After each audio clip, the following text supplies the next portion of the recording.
And we're back for another episode of the Lakers Fast Break Podcast. It's Lakers weekend, everyone.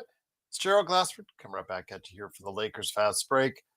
Pop Culture Cosmos, where we cover the latest news and trends in pop culture each and every week, twice a week, wherever you get your podcast.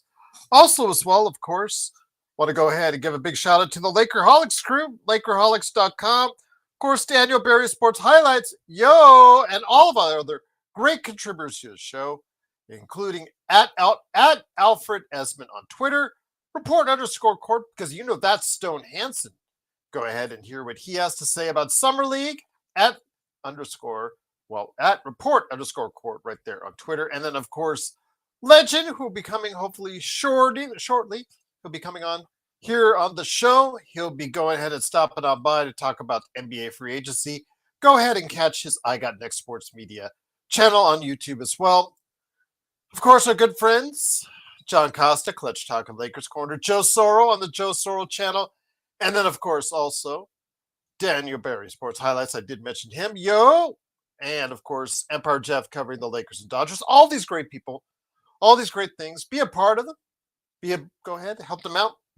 Support, like, and subscribe, but make sure you support us by liking and subscribing to whatever we do right here at the Lakers Fast Break Podcast. Well, Gerald Glassford here. Thanks so much again for joining us on this Lakers weekend. We thought we'd touch base with you guys to see how you're doing over the July 4th weekend, but also let you know what the Lakers are doing over the course of the July 4th weekend. And also our thoughts in detail on the NBA winners and losers so far in NBA free agency. It isn't quite done yet. Still got some restricted free agents out there, a couple loose unrestricted free agents out there in the NBA. I know the Jonathan Kuminga saga has not been fully taken care of yet, but as these things come around, we'll go ahead and talk about here on the show. But really the only deal that went down today was a 3-year deal to return to the Bucks for Ryan Rollins. They did finalize a NBA record 7-team deal for, I guess, headed up by, of course, Kevin Durant going to Houston. It did involve the Lakers, but it was just the fact that they could move up the 10 spots. This was the second of 2 deals, because remember the Lakers moved up 10 spots initially, and then they moved up 9 more, to get the number 36 pick. Adu Thero, who just signed his rookie contract today. I want to go ahead and congratulate him on that. He will, again, just to remind you guys, he will not be available for Summer League as he is recuperating and rehabilitating his knee for some lingering knee issues, which, again, as you know, something a little bit of a concern there. But the team has said that he will be fine going into training camp later this year. So we're looking forward to seeing what he can do, especially on the defensive end, which is his specialty. And hopefully he can get that jump shot working as well. But this, of course, Gerald Glassford. I want to hear what you have to say. JSJ, who was part of our playback coverage, playback.tv's House Lakers Fast Break. I did have the Lakers Summer League games there, so shout out to everybody who stopped on by. Never watched Joe. JSJ. I'm kidding. If he's streaming, talking about the Dodgers, that's what you want. You want to talk about Lakers? I'm here for you as well. But it is, of course, the Lakers Fast Break. Truly appreciate you joining us. Wanted to go ahead and make sure you get your thoughts in. But the Lakers this weekend had the California Classic. The California Classic did take place this weekend as far as 2 of the games involved. I believe the Lakers have 1 more up there in Northern California at the Chase Center. This weekend, they faced off on Saturday to start their Summer League action, so to speak. They started it on Saturday with a disappointing 89-84 loss to the Golden State Warriors. Start out the game pretty good on a 19-9 run. Had the lead in the first half, but it kind of fell apart in the second half. They were actually down by double digits and had to come back to even get it that close. I will give a shout out here in a second of who's done well and who's not done well so far this preseason. But today's game, a little bit more positive for you guys out there because the Lakers took care of the Miami Heat. They handled them pretty well, 103-83. They pulled away early, got a nice lead at the half, and then just put it into gear and never looked back. I do want to say right from the start that if you got a chance to look, the limited minutes that Bronny James was on, he was on for about 10 minutes. He's on a minute restriction, everyone. So I believe he's only on 10 minutes. I don't think he appeared in the second half. If he did, I don't remember it. But he appeared in the first half. Actually started off the game scoring 5 of the first Lakers points out there. Got a steal right away. Got a nice slam. Actually was 2 of 5 from 3. Looked more comfortable out there. So you Bronny James fans got to be encouraged by the limited number of minutes that he played out there. But today he looked like a second-year player needed to look like.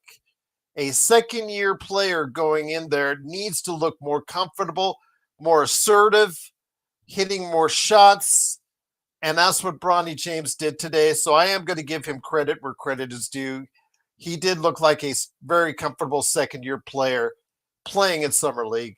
Whereas all the rookies are just there. They're like trying to make their way outside of VJ Edgecombe, who looked awesome on Saturday night. Most of the rookies are there just trying to feel everything out. But yeah, Bronny James, second year, started to look really comfortable. He is, again, on a minutes restriction, so don't expect too much more in the final game of the California Classic as far as minutes are concerned. I think things by the time later this week here in Vegas, for the Vegas Summer League, we should see him get a little bit more run and to see exactly what's going on there because the talent that's there at Vegas Summer League, all eyes at the NBA will be there. And I think Bronny James, especially going up against Cooper Flagg in that first game against the Dallas Mavericks, will be interesting to see. So JSJ says, JSJ, you got to get off. You got to get off the LeBron. No more LeBron. I am banning you from LeBron Wire and of course, NBA Central and Bleacher Report, man. You've got to stop this. You've got to stop it. But anyways, he's saying that I heard we're going after Bill. They might be. When Beal becomes if he gets bought out, although if I was him, what motivation does he have to be bought? Unless he wants more playing time because he won't have any playing time playing behind 2 shooting guards in Phoenix. But if he wants to be stubborn and just collect his 50 some odd million and not be traded anywhere, why would you want it? Why would you want to go? But there are rumors that he will be bought out. If that's the case, he'll be looking for another place. Of course, the Lakers have to be in every rumor. I don't know if that's exactly the kind of player that you want, seeing how he left that organization in Phoenix. But I'm sure his name will be bandied around with several organizations besides just the Lakers as well. Festo says Bronny is a bum. Festo, we've been saying for a long time on the show here, Joe and myself and Stone. Stone actually a little bit higher than us on Bronny, but Sean as well. Not exactly the highest of compliments we have played Bronny. In fact, Joe Soro, he's been very downright descriptive of Bronny's play, or Bronny even coming to the Lakers. We know why he's on the Lakers. I will say today he did look comfortable, more comfortable. He did look like a bum, if that's what you're saying. So 2 of 5 from 3. Really play the kind of defense you want from as far as playing full court defense, on the ball defense, in your face defense. Again, it's only 10 minutes, so I don't want to take too much into it, but he did look like a comfortable second-year player today. So, I mean, I'm going to say that's about the nicest things I can say is he looked more like a player that's more comfortable being in the league. So, and I hope that continues. I hope that continues for the Lakers. But again, it is, of course, the Lakers fast break. DBSH, yo! Ryan, he is probably on his own channel, on the Joe Sorrell channel right now. That's what people tell me. I did not see if he was going on or when he was going on his channel. But Ryan, I'm here. I'm also give great takes as well. You're just looking for anger, then you want to go ahead to the Joe Sorrell channel, I believe, right now on YouTube. But me right now, I give Lakers and NBA takes second to none right here on this channel as well. But once again, it is the Lakers fast break. Hopefully, Legend will come on and join us. Maybe Sean Grice as well, as far as that's concerned. But let me hear you guys' thoughts. The weekend with the Lakers and the California Classic. M24, any word on Dixon? You know, Eric Dixon, okay, the Lakers did announce that Adu Thiero and also Marciulionis, son of the Sarunas Marciulionis, they were not playing. I think both of them are not playing in Summer League. I know one has a Jones fracture and the other one, I think that's Marciulionis, that he's recovering from. And then the other one, we talked about Adu Thiero and his knee. I think when it comes down to it, Eric Dixon, it was not given any reason why he did not play in both the Summer League games. So I'm just wondering what happened there, because he was not listed as someone that was out. He's just listed as someone that's available, but for what reason. So hopefully he'll get some burn sometime this Summer League, because I'd love to see how it works with the guy who did lead the league in scoring. And here also as well, he is coming in right now. It's good man indeed. It is, of course, the man from I Got Knecht Sports Media on YouTube. It is, of course, Legend. What's up, my friend? How you doing? How you doing this weekend, man? Did you have a good July 4th? Pretty good. Would have been better if I had to go to a funeral today, but been pretty good. That's right. You said my condolences to you and the family of that individual who passed away. Blessings continued for the family that's left behind, and I'm hoping everything works out long term for you guys out there. And I'm sorry for your loss. But we're getting into California Classic with one of your favorite teams, Golden State, hosting the California Classic this weekend. Ryan, I talked to you about some of the good. Actually, I didn't even talk about the best player for the Lakers. A couple of the best players for the Lakers so far. Don't worry, I got Dalton coming up on the mind here.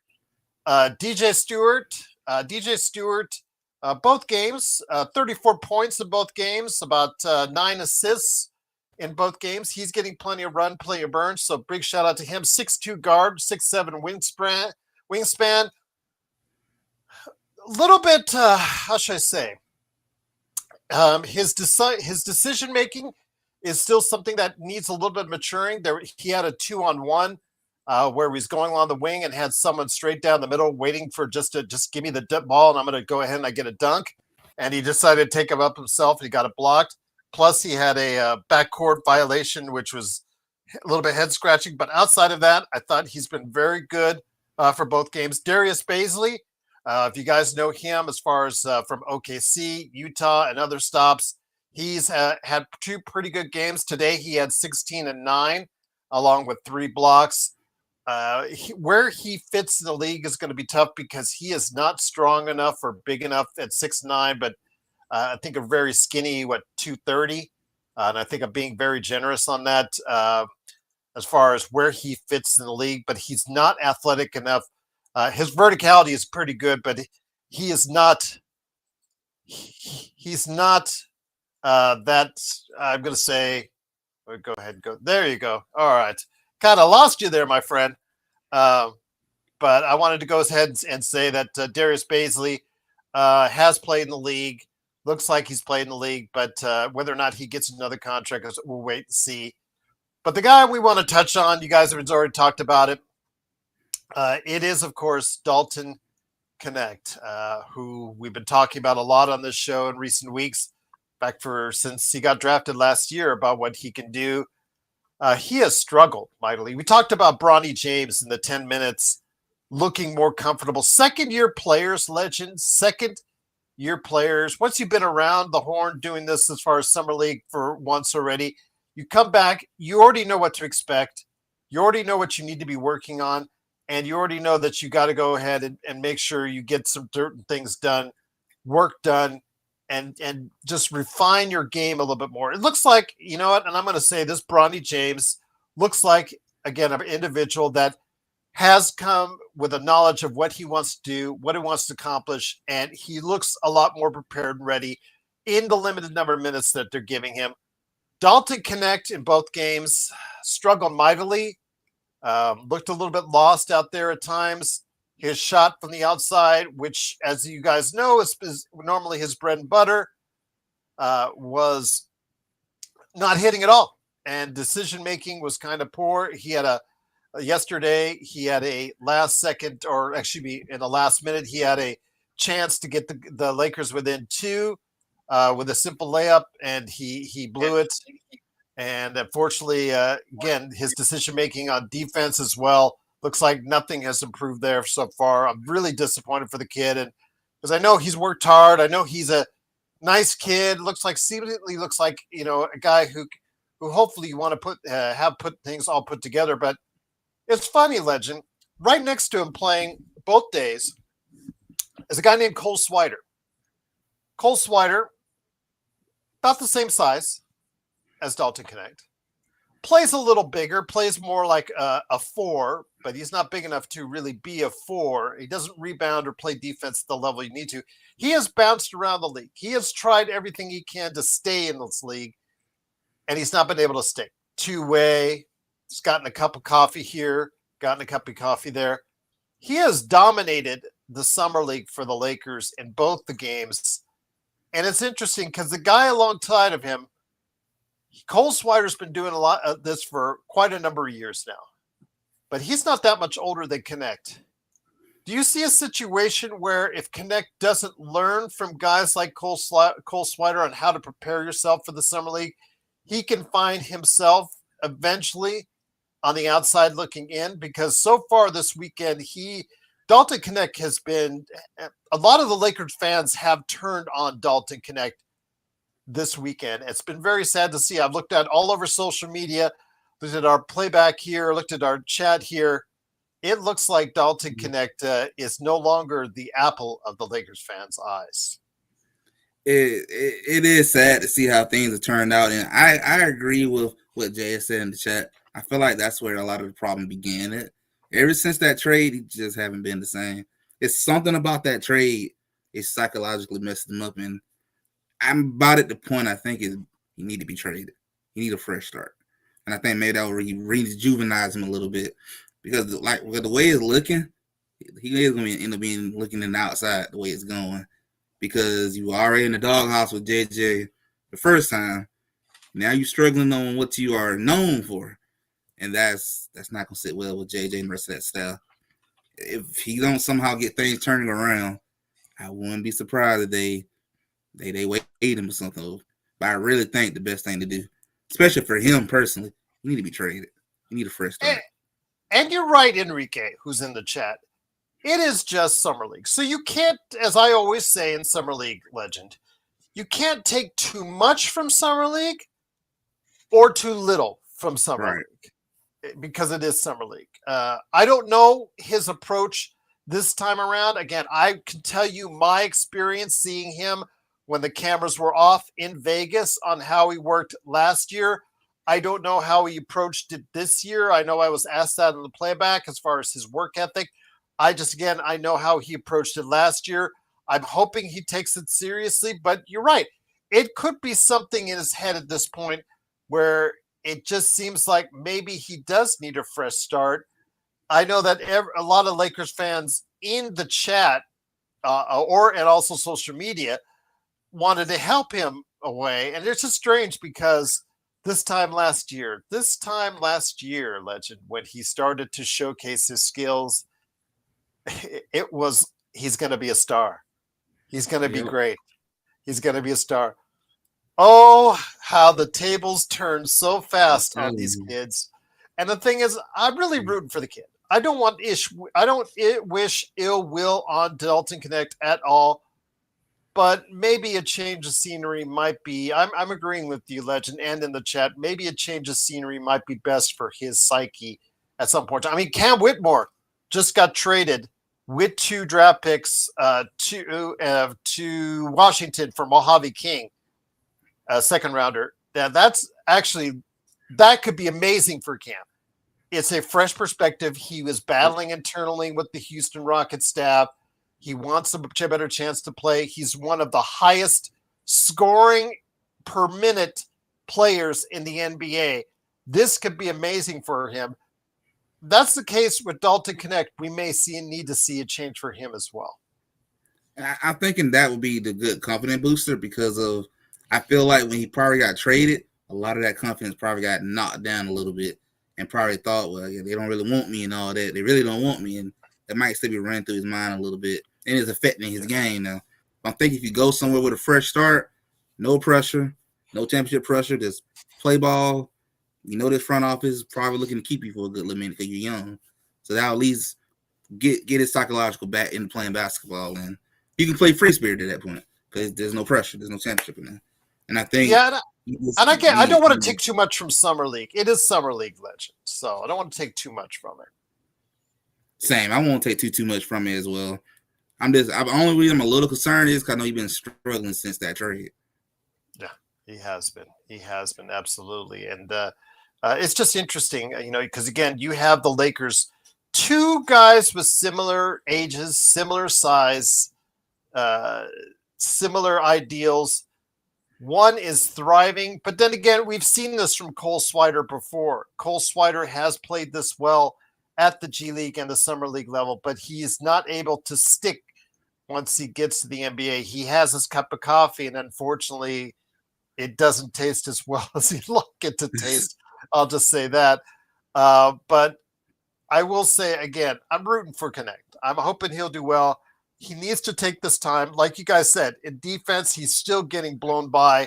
He's still getting issues on the defensive end if you guys watch the games, which is concerning because a lot of these guys he's playing against now are not NBA level players. That's the concern I have, Legend, is the shot will come back and come around. I'm pretty sure of it. He's got a stroke. Yeah. The defense is what I'm concerned about. How is he addressing his defensive deficiencies if he's still having these issues and concerns about playing on the ball, playing off the ball, those kind of things? I'm very concerned about that part of it when it comes to Dalton Knecht, Legend. Yeah, you gotta, like you said, Gerald, that's actually pretty bad to be getting blown by in Summer League because of that is not NBA level competition. That's more like college / borderline pro level, like borderline NBA. Not exactly NBA, but almost there. If you're getting blown by them, then it kind of tells you what's going to happen on the big boy level. You just going to be like a cone out there at that point. You got to improve that defense. I have heard you can't that. Just sit there, he is trending quite a bit for the word traffic cone this weekend, and I'll just leave it at that. But again, he does a great impression of a hot dog out there. I'm telling you. Yeah. But it's just so interesting to see how the tables have turned. And Magic Man Sean Grice is here. So great to have him here as well. How the tables have turned for a guy like Dalton Knecht. I know this is not making it any better. A guy who, as Legend and some of our chat has surmised that maybe he's not been the same player up here since the trade did not go through. And of course, this weekend, with all the fans, I hope he does not see social media, because if he sees social media this weekend, that's going to make it even worse, Magic Man. Because again, it's not been a good weekend for him. Bronny, in his limited number of minutes, actually played pretty good. Played more like a second-year player does, with more confidence and working on things that he needs to work on. Actually, did a pretty good job, and I'm going to throw a lot of flowers his way, more so than I did at any point last season because of it. Whether he's going to be a regular rotation guy or something like that, let's wait for that, because again, it's Summer League. You can't take everything into a Summer League performance, but for now, it's just so sad to see one draftee going one way from last year and one draftee going in another way. It's just a shame, Magic Man. It really is, Gerald. And by the way, that was some really was pretty good advice there. I was thinking, you know something? If I was a coach or an agent of one of these young fellas, I would say, yeah, you know what? Put your notifications on silent. It's pretty bad right now. Again, I just had to look on Twitter. You just type in Knecht. Yeah, it's not a Oh, pretty it's sight. And bad. then, yeah, but Gerald, I had it in our chat and playback all over, Sean. Yeah, Gerald, I got to be honest. There's kind of like two different connects going on right now as far as like social media is concerned, his reputation. One is the guy who's seemingly showing up for 3 days and busting his ass in the gym. But then there's the other guy I see, on stage at rap shows, Gerald, and then he's partnering up with Apollo Loco, which I'm not sure if that's a chain. Would you hook up with them, Gerald? Is their food I good or actually is it like okay? I like El Pollo Loco, so Okay, all right.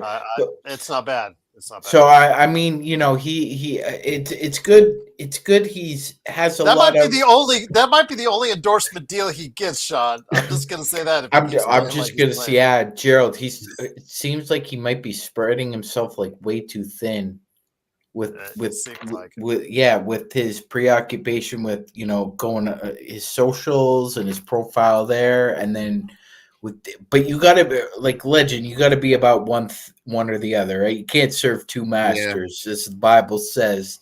Like you got to be all in to get your game to a level where it need to be, or you're not that guy and you just kind of enjoy the shine for now. Seems like he just enjoys the shine. That's what it looks But like. go ahead, my friend. Go ahead, Listen. Yep, I agree with Magic Man. That's what it looks like. He just enjoy the shine because I don't know what happened, but yeah, if you go on social media, it's ugly. I mean, I'm seeing people is cracking jokes and making memes out of it, and it's getting ugly out there. Yeah, it's bad. It's bad. Like if like Gerald, unless you're KD, I wouldn't go at these guys because it's pretty harsh. Shakira again. DJ Stewart, pretty solid in this game so far. 34 points, 9 assists, I believe, from both games this weekend.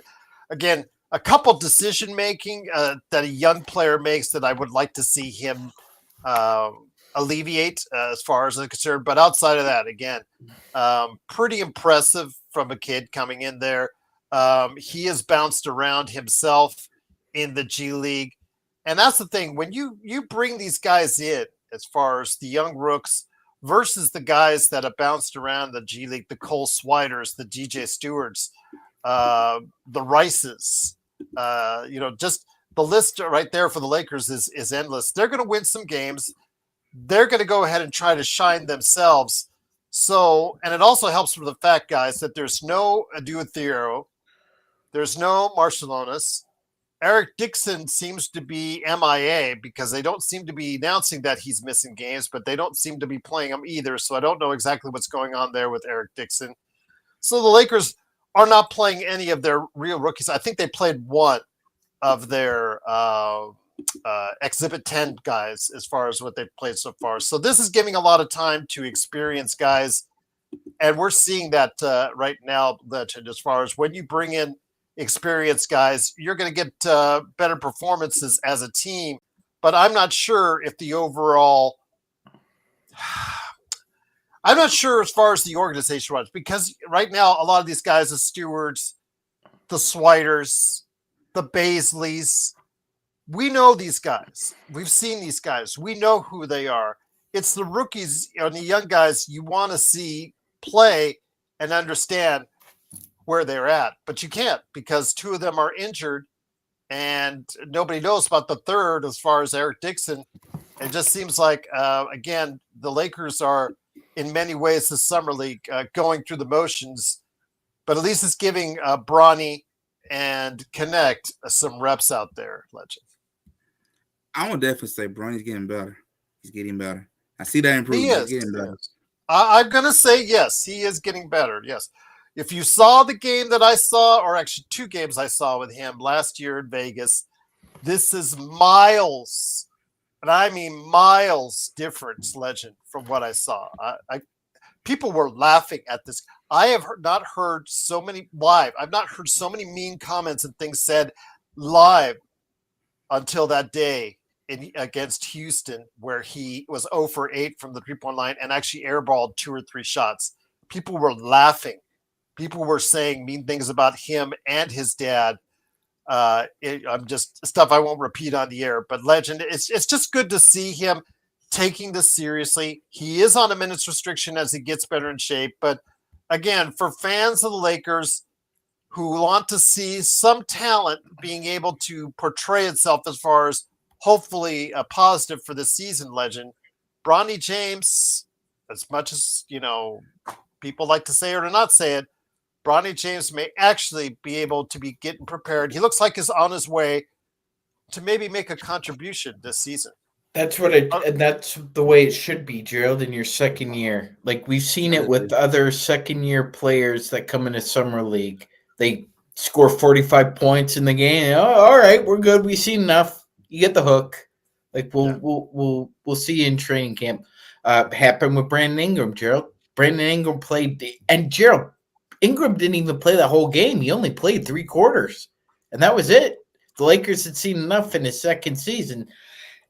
The difference, but Legend made a great point. I mean, the difference in improvement between Bronny and Dalton Knecht is huge, man. It's huge.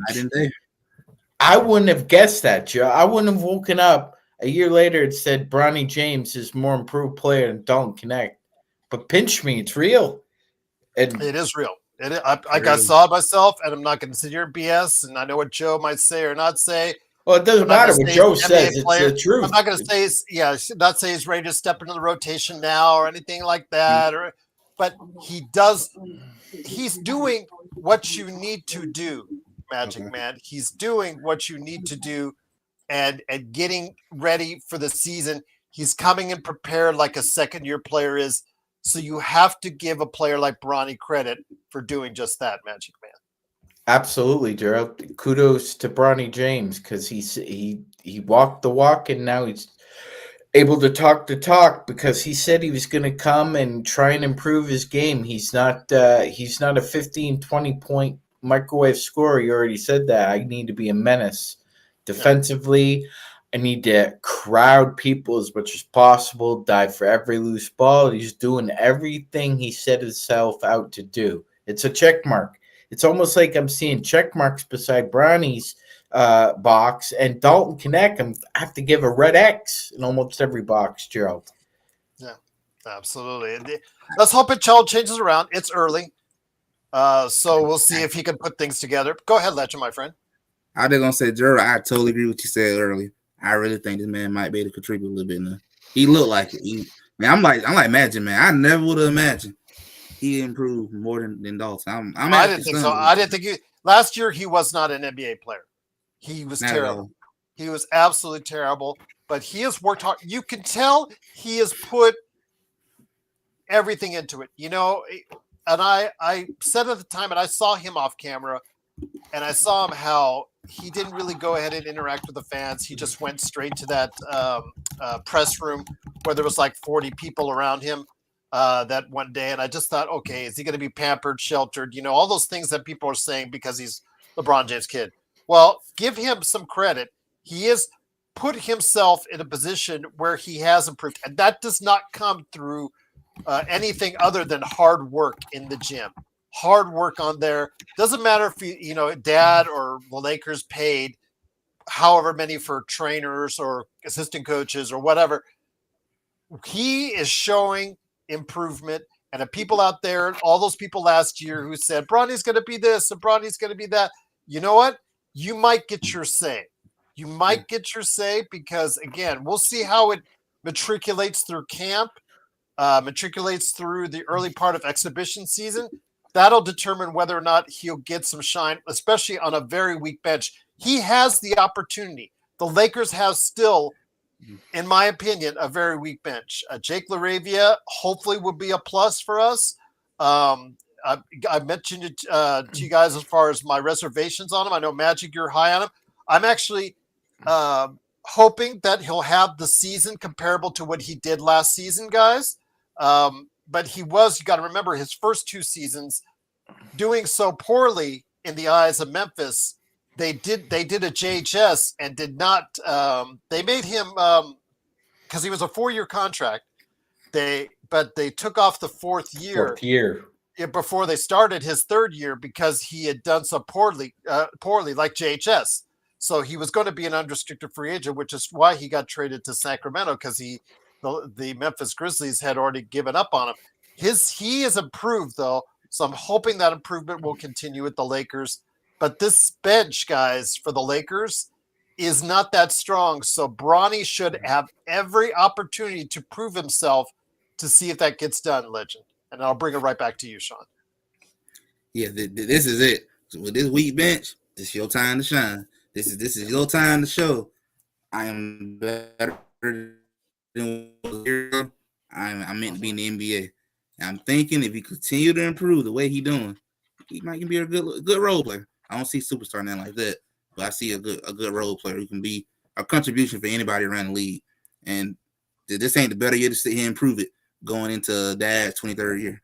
So this is a good opportunity, a really good opportunity. Alan, let's temper. The only thing I'll say, Alan, is that again, we're going, when it comes to LaRavia, Sean, it is 1 year that we're going off of. And whether people have been all over the place on this defense, whether people say it's good, people say bad. Even on this show, people have said it's good. People say, I'm going to say from what I've seen, it's in the middle. It's nothing that I have seen that stands out, which I'm hoping with a longer, view of him coming up this season will change in a even more positive fashion. So I'm hoping that, again, he will be the kind of player that we need on a two-way, and that his shot will be what it is in his third year as opposed to his first 2 years. Because, again, he struggled mightily in his first 2 years overall, so much so that Memphis did not have any confidence in him to stay his full entire rookie contract. I'm hoping he will prove them wrong, and I'm hoping he will prove Rob and the Lakers right this season, Magic Man. Gerald, because if I'm not mistaken, I believe Chip Englund, who was the Spurs shooting coach for a really long time, moved to the Memphis Grizzlies, and he was there working with Jake LaRavia. So it's not for a lack of coaching development in Memphis, Gerald. And besides the point, they invested a first-round pick in LaRavia. That's a big investment. So for them to come to him and his agent and say, that 4-year deal we had, look at the contract. If you underperform, we could slice a year off that, and that's what we're gonna do. And I mean, Gerald, look. If people want to talk about LaRavia's passable defense, then I would also submit that you also mention Luke Kennard with passable defense, because Luke Kennard was the one who supplanted Jake LaRavia in the Memphis Grizzlies rotation. So if you're going to snipe at Kennard's defense, I mean, what's good for the goose is good for the gander. Yes. And I'm saying, look at it realistically, guys. You guys get so jaded on Aiden and LaRavia. Aiden's here because it didn't work out in Phoenix and Portland. It's going to be a low-risk, high-reward deal for the Lakers. It's an $8 to $9 million deal. All he has to do is get 15. If he gets 15 and 10, boom, we're all pleased. We're all happy as Larks. He's going to be happy because he's going to get a bigger paycheck, and the Lakers will get a better team because of it. That's what I'm hoping will get done, and I'm hoping so. But you got to remember, he has burned 2 bridges already in the NBA. You guys have to be very well aware. That's a fact. They drafted centers because they didn't like what they saw in DeAndre Ayton. And with LaRavia, it's one much, much better season than what he had in his first 2 seasons. So again, I'm hoping he is going to be continuing on the come up. It's a $6 million deal for 2 years, $6 million each year. It's an easy contract to get rid of if it doesn't work out. So it's also buy low, sell high, or low risk, high reward for both on both those deals. So I'm grateful that the Lakers on these two, they don't have to spend draft picks or anything like that as far as spend a whole lot of money to get off both those contracts if they don't work out. But if they do work out, it's going to be big money for them, and it's going to be some wins for the Lakers this fall. We'll see what happens. But guys, it is one season. Temper your expectations because you guys come in, they think you guys, they're the greatest thing since sliced bread. You guys have to temper your enthusiasm until you see it on the floor at crypto. 100%, Gerald. How many articles have you and I scanned through the past 3 days? Oh, the perfect center for Luka. The perfect center for Luka. The perfect center for LeBron. Yeah, he's gonna unlock Ayton. He's gonna unlock Ayton. Well, it's up to Ayton to unlock himself. Yes.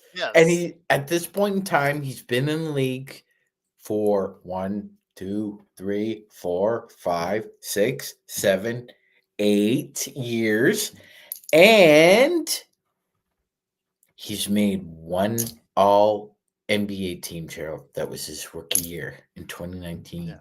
Even when he had that outstanding playoffs for the 2021 season, voters just weren't convinced, Gerald. They weren't convinced because you kind of see this performance.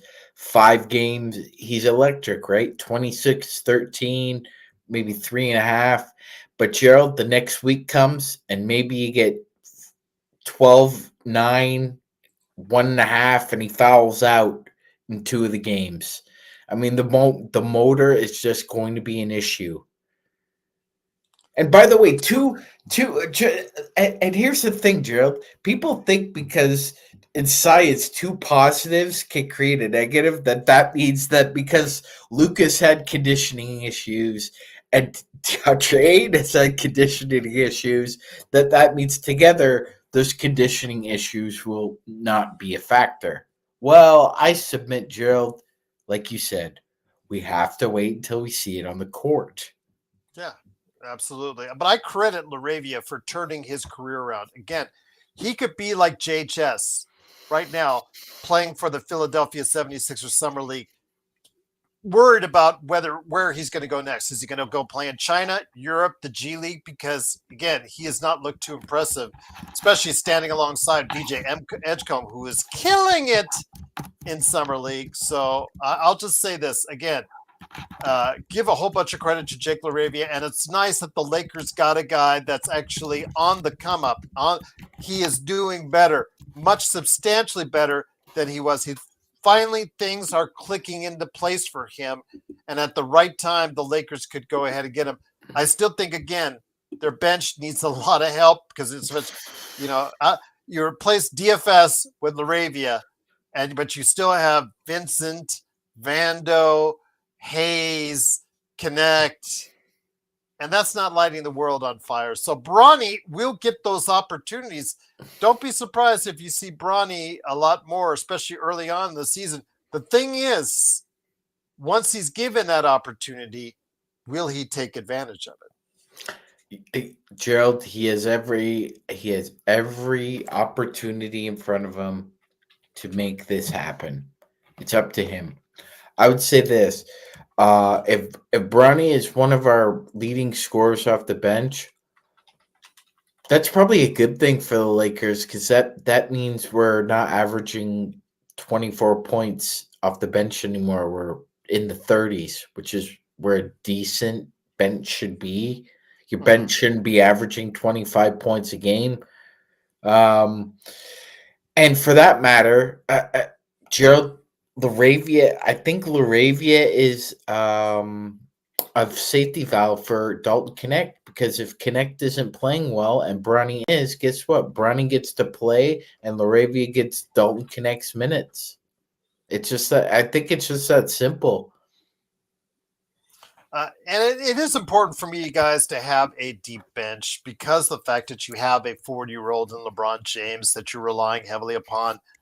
And then also Luka Doncic that you're also relying upon. These guys are playing 30, 35 minutes each and every game. It would be nice if you see if even 2 to 5 minutes can be cut down with some quality guys that are backing them up. But I just don't see that outside of Laravia as of yet. But I'm hopeful. I'm hopeful that that is going to be alleviated over the course of the summer. Maybe we can get one or more guys in there. I'm going to go ahead and bring a roster breakdown here in a second, but let me go ahead and touch off with Legend a little bit more. VJ Edgecombe coming in as the number 3 draft pick last night was absolute killer. 28 points, 10 rebounds. Your thoughts on this, my friend, when it comes right down to it, because it really was very impressive performance. We talked about how first year players, rookie players, they come in, their eyes are wide open. They have no idea where to do, what to go through. They've only been through like a couple practices, and then they come in there, and then it's all them, it's all me. Again, summer league is what it is. A lot of these guys are just there to impress themselves. Passing sometimes it's not at a premium, a lot of one-on-one action, what have you. But VJ Edgecombe, he tried to go ahead and do a lot of things out there that was really impressive. Probably one of the best initial rookie performances we've seen in some time. Your thoughts on VJ Edgecombe as he dominated the California Classic last night? I would say that's a good sign. Oh, go ahead, Magic, and then I'll get you, Legend. Go ahead, Legend. Go ahead, I was going to say, Joe. I think I think it was a great performance. Physically, he's the most ready of all the lottery picks. So all due respect to Ace Bailey. I know you thought you'd come in rocking and rolling right away, but just it hasn't happened yet for Ace. So Edgecombe looks like the real deal to me, Gerald. My biggest concern about his development is the team that drafted him, because they already have a glut of guards on that team. And for God's sakes, there's only one ball, and Paul George is still on the roster. So Podcast P. Oh man. So like Gerald, if you could find a way to play Maxime, Kane, and Edgecombe, oh boy, that is a fast team. And you have Grimes waiting in the wings, possibly. If they match whoever tries to make a bid on it. They could possibly be the most exciting team in the NBA with the guards, and as Gerald said, with the development they have. Nurse likes to play the young guys as well. He's not going to shy away just because they're a little green around the gills. So I would just say this, Gerald. I would not play VJ Edgecombe with Paul George. I would play off Maxey or McCain and be able to get Edgecombe good looks, because I wouldn't give the responsibility and accountability to Paul George to help another player get good shots, because that's just not who Playoff P is. Playoff P gets his, and if you move or if you're open, he might find you, but for the most part, he's about himself. And so I like we said, Gerald, that organization needs to figure out what they want to do here, because they're bobbing up and down the water. Like, you're either going to commit fully to this retooling with the young kids, or you're going to decide to keep the long in the tooth, I'll say, Embiid and George in there, and watch guys like Edgecombe and McCain and possibly Maxey just leave in the next 5 to 7 years, because you just didn't develop them and you didn't play them the way they should be played as young players. Legend, your thoughts on this? Again, a very impressive debut for VJ Edgecombe. Hopefully he can take that momentum. Again, we've seen players just kill it in the summer league, and it's amounted to absolutely zero. So I don't want to, again, just like Dalton Knecht's performance, from lack of a better word, there's the reverse, which is VJ Edgecombe. I don't want to put a whole bunch into it, but man, it's always good for the confidence when you get off to such a good start, Legend. Always good for the confidence and good for the team too. See your rookie go out here and starting off strong and showing no signs of nervousness or anything like that. That's a positive sign and good for him as well. I agree with Magic Man. Maybe not have him and Paul George on the court together probably be the best thing to do because you only got one ball. But to me, going into the season, that's a good thing to see. Hopefully, that also give him confidence, knowing that he can maybe translate this to the NBA. If you're doing this well on summer league, hopefully you can transfer a good bit of what you're doing there onto the main level. But that's good. I mean, I give him credit. They did good. Got a good Ricky. Got to get the team together properly and pray maybe Embiid stay healthy. But we'll see. But before we head to our winners and losers in the offseason, I want to go ahead and just touch on where we stand after today. Magic Man with the world's largest NBA trade taking place. And like you said, and like you showed us, the Adu Thiero, the second round draft pick, who was part of that record trade, getting a contract signed, a rookie contract was signed. So we're wishing him well on that. Right now, at least the Lakers with 1, 2, 3, 4, 5, 6, 7, 8, 9, 10, 11, 12, 13, 14. I think 15 if you include Shake Milton, but I don't think he's not been waived as of yet because they have until the 20th for him. Is that correct? That's correct. That's correct, Gerald. It looks like they're gonna also, I think, give D'Anthony Melton a little bit of the BAE that's left, along with the vet min. So yes, because I know JSJ is absolutely livid that re-signing Jackson Hayes bid into the BAE. Either that, but there was Amir Coffey is somebody who I was looking to see if the Lakers would be interested. Well, Intel Wild got me into, and I'm going to credit him. Intel Wild got me into Amir Coffey. I've looked at a little bit more tape, looked at the numbers, and seeing it. I think that he might have a chance to crack the rotation for the Lakers if he was given the opportunity as well. But we'll have to wait and see. Either one. Again, D'Anthony Melton coming out the ACL injury. We'll have to see where he's at. He worked well for your Warriors, their legend. Until he got hurt. And again, they were playing very well with it. The two-way players you see is Trey Jamison, Eric Dixon. That is subject to change. The way Cole Swider, DJ Stewart have been playing, they must get some consideration to at least go to camp. RJ Davis played well. The one of the Exhibit 10 kids that from North Carolina. He also played pretty well at times.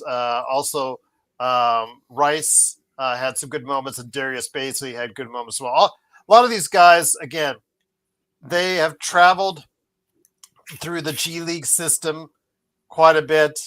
They bounced around, some of these guys, so keep continuing to hear these names because throughout the course of the summer league, I have a feeling a lot of these guys will continue their performance with it, but they are known quantities to the NBA.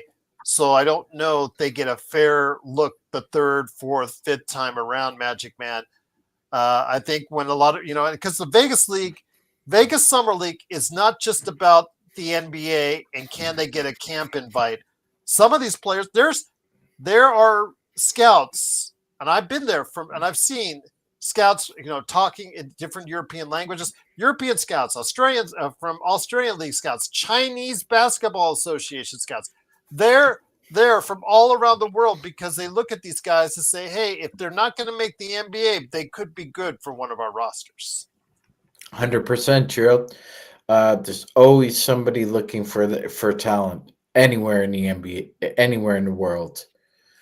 Yeah. China, Santiago, Chile, Brazil. Dominican Republic. Gerald, if there was a basketball court in Antarctica,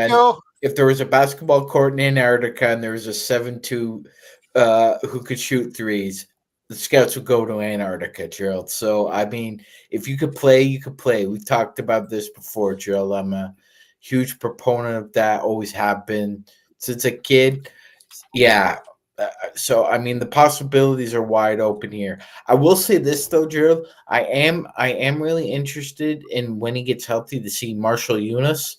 I loved his dad when he played in the NBA, and we'll see if he is a gem that the Lakers have found, another diamond in the rough. But The possibilities are endless right now, Gerald. And by the way, Gerald, with expansion opening up, I would not be surprised if the NBA Players Association wanted a roster expanded to 16 or 17.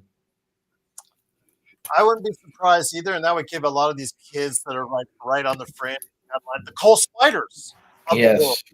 an opportunity, and that's what I root for. I root for those guys like Cole Swider. They just keep working. You can see he's probably refused better money deals, Legend, than what has been, in Europe or other places to try and chase that NBA dream. It may have cost him in the short run. I'm hoping, even though he is getting now in his prime, I'm hoping that he'll get the opportunity, whether it's with the Lakers or someone else, for a contract, a real, legitimate, multi-year NBA contract. We see what happens when you stick to it. Today or yesterday, Jay Huff got traded from Memphis to Indiana. Most likely he will be their starting center. He worked hard, bounced around, Lakers, Washington, other teams. He was on the fringe, but worked hard enough. Scottie Pippen Jr. as well, worked hard enough to get a multi-year contract. I'm hoping that one day for Cole Swider and DJ Stewart and some of these other kids as well. Maybe expansion will do just that, Legend, whenever it comes out. And hopefully that will be done. I'm hoping so as well. And that's one of the things I love about the NBA is when you see these type of kids who are turning down opportunity to try to get to the NBA, and you can't help but cheer them on and hoping for the best for them. And I'm hoping too when that expansion happens, add a couple more roster spots, and then a lot of these kids who have been working their butt off have a chance to finally live that dream and get into the NBA. I know some of them don't mind being on the bench, just happy to be in the league, just being happy to be there, and hoping so. And I'm hoping Cole will get an opportunity somewhere around the league too to really shine. Cause he do remind me of Scottie Pippen Jr. Because up to this day, I'm still amazed at how much Scottie Pippen Jr. improved drastically, and he looks so good now. And can't help but be so happy for the kid to see how far he done come. Once again, it is, of course, the Magic Man, Sean Grice, Legend from I Got Knecht Sports Media, along with me, Gerald Glassford. Thanks again for watching this thing. Again, the Lakers, mixed results, a 1-1 record this weekend at the California Classic. But if you have thoughts on the highs and lows so far of the California Classic, and remember, it's just Summer League, but take some positives away from Bronny, Cole Swider, DJ Stewart, and also don't take too much into the negatives as of yet for Dalton, Knecht, among others. So please go ahead and let us know in the comments your thoughts on the California Classic and how the Lakers are doing in the comments right there for you or below if you're watching as well. But guys, it is NBA free agency still underway. I know that you were talking smack and forth to Joe Soro, Magic Man, so I'll let you continue to do that. But it is, of course, Magic Man Sean Grice and Legend, along with me, Joe Glassford. Thanks again for watching and listening. So, guys, again, we're several days into free agency, about a week into free agency as we record this. And I want to ask your thoughts. Yeah, okay, all right. Here we go. All right, they're going back and forth on it. Legend, I want to start with you first, my friend. You've had a team, your two favorite teams. I'm going to put, if I'm picking here as far as some teams, about three teams that I would think is on the good list, and I would think as far as three teams that are on the losers list, winners and losers of NBA free agency so far. Your two teams, I would have one on the winners and one on, I guess losers by the fact that they just didn't seem to want to participate at all. We get mad at Rob for not being very busy, but Mike Dunleavy Jr., did he go on vacation or something? Because He must did. We ain't heard from him most of this entire period. Uh-huh. Your thoughts, my friend, on a winner team for you this offseason? I gotta say the Atlanta Hawks. Not just because they're my favorite, but because of they did more moves than I really would have saw coming, and they made a lot of really good moves. They are really locking in on East is wide open. Let's go. And then I gotta say, shout out to Trae Young too. He reached out to a lot of people, and Nall was one of them. He reached out to, and someone I forgot the other person we recently signed to. He reached out to him as well. And Trae Young has really been out there. I guess you might say a little bit of tampering possibly, but he been really out there recruiting, helping out for the franchise, and he done his thing. Yeah, it's so funny because we had some people talking about the Cleveland Cavaliers draft choice working out with LeBron in Ohio. And the point, trying to put something into it. They all work out with each other. It's not that uncommon. So, guys, stop making a big deal about all this stuff. But Atlanta, really great offseason. Magic, I'm going to touch on that one first. They should be anyone's winners of the offseason. Obviously, getting Porzingis in the trade. Obviously, getting Joe's favorite sounding, Nickeil Alexander-Walker. As far as obtaining those guys, shoring up as far as Asa Newell, as far as a backup forward, and go along with the youth that they have and the defensive tenacity that they have at almost every position.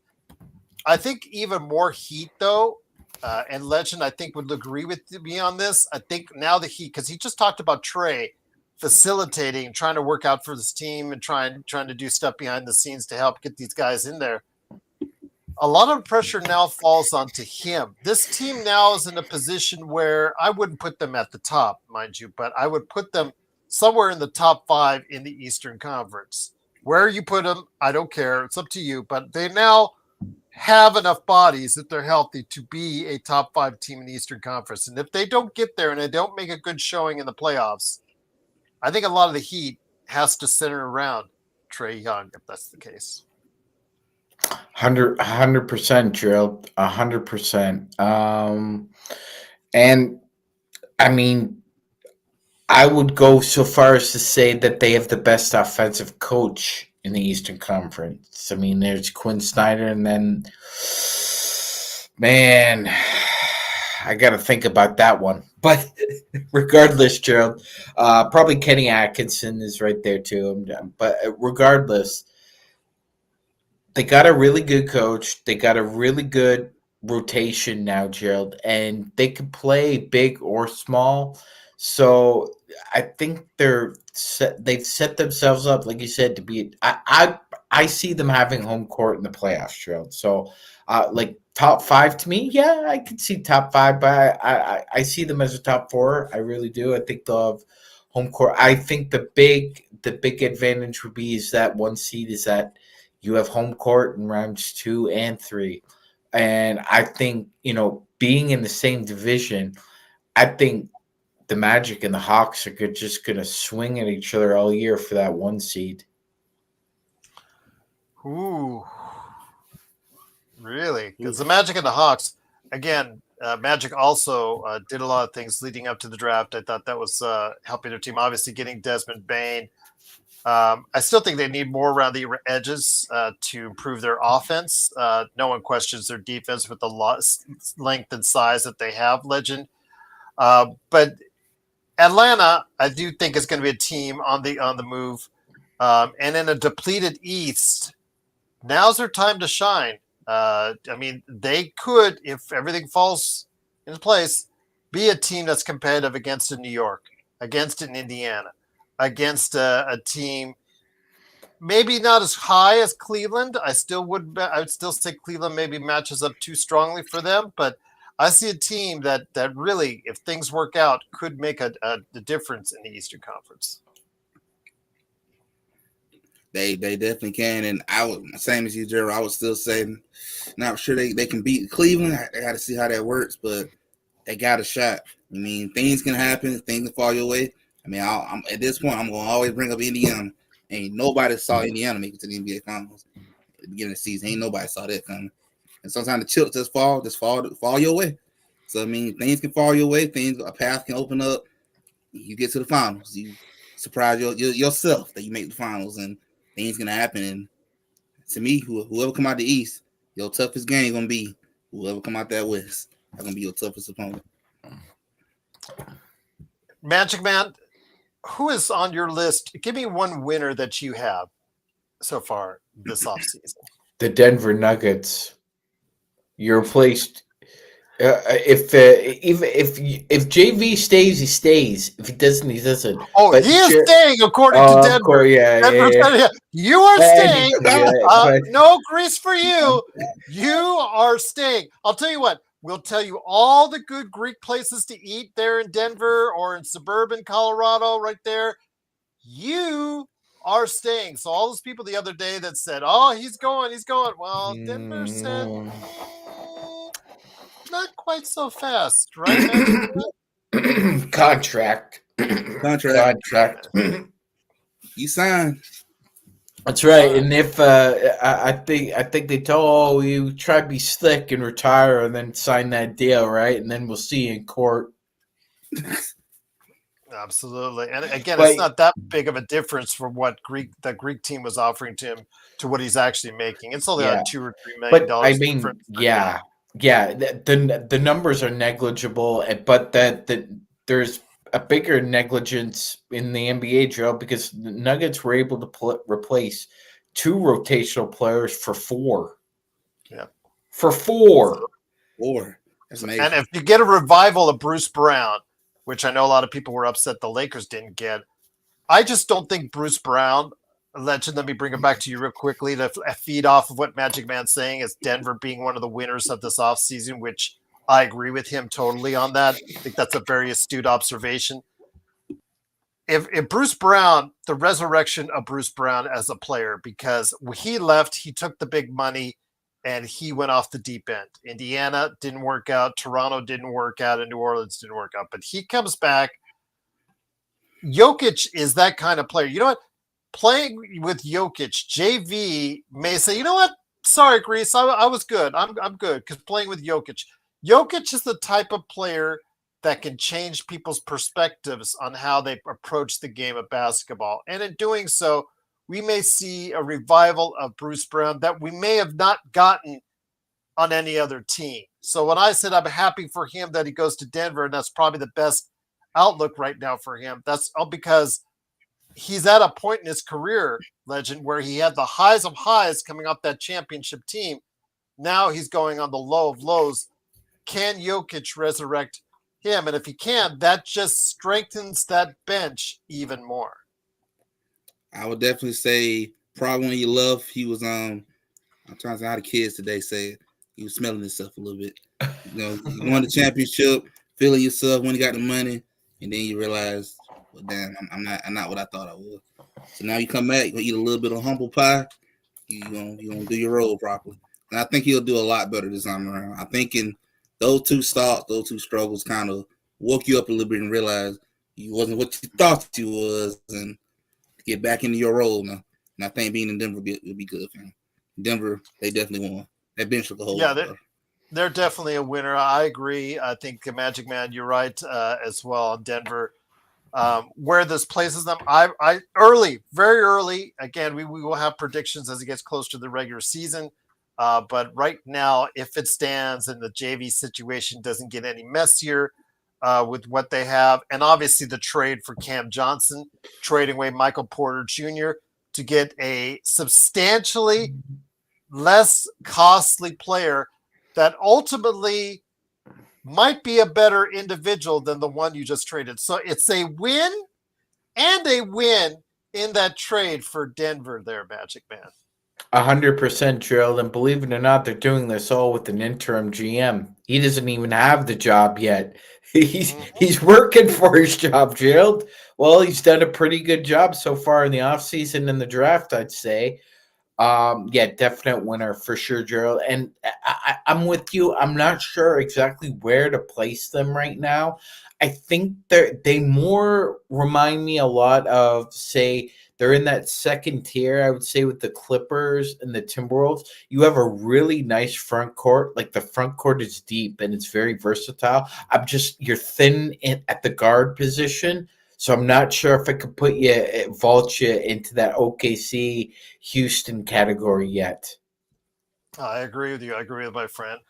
And while Legend is going away, taking care of something, Magic Man, I'm going to hit you up with my first winner in this scenario this offseason. And it's a team that I think took advantage of a situation with the Lakers because DFS, Dorian Finney-Smith, the Lakers, decided to go ahead and take his talents to Houston on a 4-year deal. The Lakers, because of his age and because of their commitment and the fact that they're looking long term, whether it's next year or the year beyond, depending on who you read and who you see, they decided they didn't want to commit to it, so they let him walk for nothing, essentially. Okay, part of that big 7-team trade or whatever. But, I mean, it is what it is. They essentially let him walk for nothing and traded 3 seconds to even get him here in the first place, which again, it speaks volumes, and that's another discussion for another day if you want to talk about Rob Pelinka and the type of job he's doing. But be that as it may, my friend, Houston took advantage. Houston is going all in. I think they see what you and I see in regards to the possible flaws in the armor in return about when it comes to OKC. OKC, great team. OKC, an abundance of talent. OKC, abundance of draft picks and whatnot. But as we saw during the playoffs, if you limit your turnovers, you limit the number of free throws that they get, you get them in a half-court game, they are very susceptible because they are very predictable in the half-court. They see that, and they needed to help Houston themselves to improve their own half-court and did just that by getting Kevin Durant. They got a DFS, a clutch player who plays both ways and can hit the three-point shot. Won't get you much more than 10, but on a team like that, they don't need much more than 10 a game from him. They just need hard defense and three-pointers. They got themselves Clint Capella on top of re-signing Adams, so they've got beef up front. Like you said before with Denver, maybe some issues in the backcourt that they probably still need filling out and addressing. But I'll tell you what, my friend, Houston looks like a viable contender for a title this season. They sure do, Gerald. They sure do. I would probably put them in, like, if you could do a pre-season power ranking, they would probably be 3 or 4 to me. To me, they got everything, Gerald. You got a tough as nails coach. You got nice backcourt players. Gerald, we were talking about the undrafted. I mean, who's the flag bearer of calling up every team and saying, I want to be undrafted? It's Freddie VanVleet, and he's their emotional leader for the Houston Rockets, no doubt. So you just got a mean team too, Gerald. Thompson's mean. Adams is mean. KD could play with an attitude. So this is a team that has a lot of the elements and the ingredients that you need to win a championship. Plus, I'll say this. I mean, OKC better be on the lookout for a 3D player, and they better be willing to give up Lou Dort and something else, because ain't nobody on that team 6'9", ready to cover KD in a 7-game series, Gerald. And with the game on the line, I love OKC's spirit and their tenacity, but ain't nobody on that roster big enough to try and check KD with 5 to 8 seconds left on the baseline, Gerald. KD's just gonna line you up and put you on the graveyard list with a lot of other dudes who thought they could guard him. So, Gerald, I would favor OKC just slightly, just barely in a 7-game series right now. But if one of their big two gets injured, all bets are off, my friend. All bets are off for that. SGA, because they get very predictable if that's the case. 100%. Yeah, it's game over. It's more of, now they gotta basically be ground a pound. If you got one guy out, because that's the element they miss if one of them are out, is the element of surprise. And you're right, Gerald. Either one of those two go down, I mean, it's DOA for OKC. And I agree with you, Legend of Experiment. If you had to, I'm going to be like most analyst legends right now between Houston and Denver. I think they're very close. I think the additions that they made, they both had great summers. I think the additions that both have made have been very, very good to their rosters. I think they've been made sound decisions. that are all-in type of deals. In the case of Denver, in a lot of their situations are bonus, double bonus. They got less expensive. They took money out their cap, and they got better all at the same time, which is something you don't see very often. So, like you said, Sean, hats off to the interim GM working in Denver right now. But Legend, I'd probably say, and this might change, but like I've said to Legend of Experiment, that if I had to lean right now, I'm going to say Houston's going to have the better regular season. But I think in the postseason, I would still. It's really hard to vote or say against Jokic if he has anywhere near a comparable team to yours. It's really hard to bet against Jokic in a 7-game series. He almost single-handedly, well, not single-handedly, but he almost took that team over OKC to 7 games. And I'll tell you what, now that he has a bench behind him, bench behind him, yeah. That's the one team that might scare them because Peyton Watson is tall enough, strong enough. He could give KD a good go. Now KD's good. And they didn't even have to give up their youth. They didn't have to get Watson or Braun. They're two best players that are young. Kept them both. That's the part he did really good at. Yeah, absolutely. But we'll see. Once again, it is the Lakers Fast Break. Jeremy from Australia, great to have you here. Magic Man and Legend in the house as well. Truly appreciate you joining us. We're talking the winners and the losers of the offseason and free agency so far. Cannot thank you enough for joining us. Legend, any other teams that you feel in free agency or in overall in this offseason really stand out to you? Really stand out to you with some really good moves so far this offseason. There's still a little bit more to go. There's still some restricted free agents. There's still some unrestricted free agents, but for the most part, it's already done. Who else do you think stands out besides Houston, Denver, and who else we mentioned? Houston, Denver, and Atlanta. That's right. Houston, Denver, and the Hawks, my friend. They didn't really do much, but I'm gonna say this from a fan base standpoint. I think Dallas did good getting what happened with them. They got number 1 pick. Always great to get number 1 pick left all in your lap. They needed it. I feel like for them, that's good for them. I know they've been through a lot the last couple months, and I feel like that for the city of Dallas, that is good. Can't get no better than that to me right there. That they needed it. So hopefully now that maybe that city will start to recover at this point. Legend of Experiment says Cleveland did good by getting Lonzo Ball. I'm hoping Lonzo Ball will be first healthy throughout the entire season. Again, as all has been said and done over the career of Lonzo Ball, BBB, the whole 9 yards, you wish for him good health because, there was a chance and there was a time, Magic Man, where he could barely even walk and go upstairs.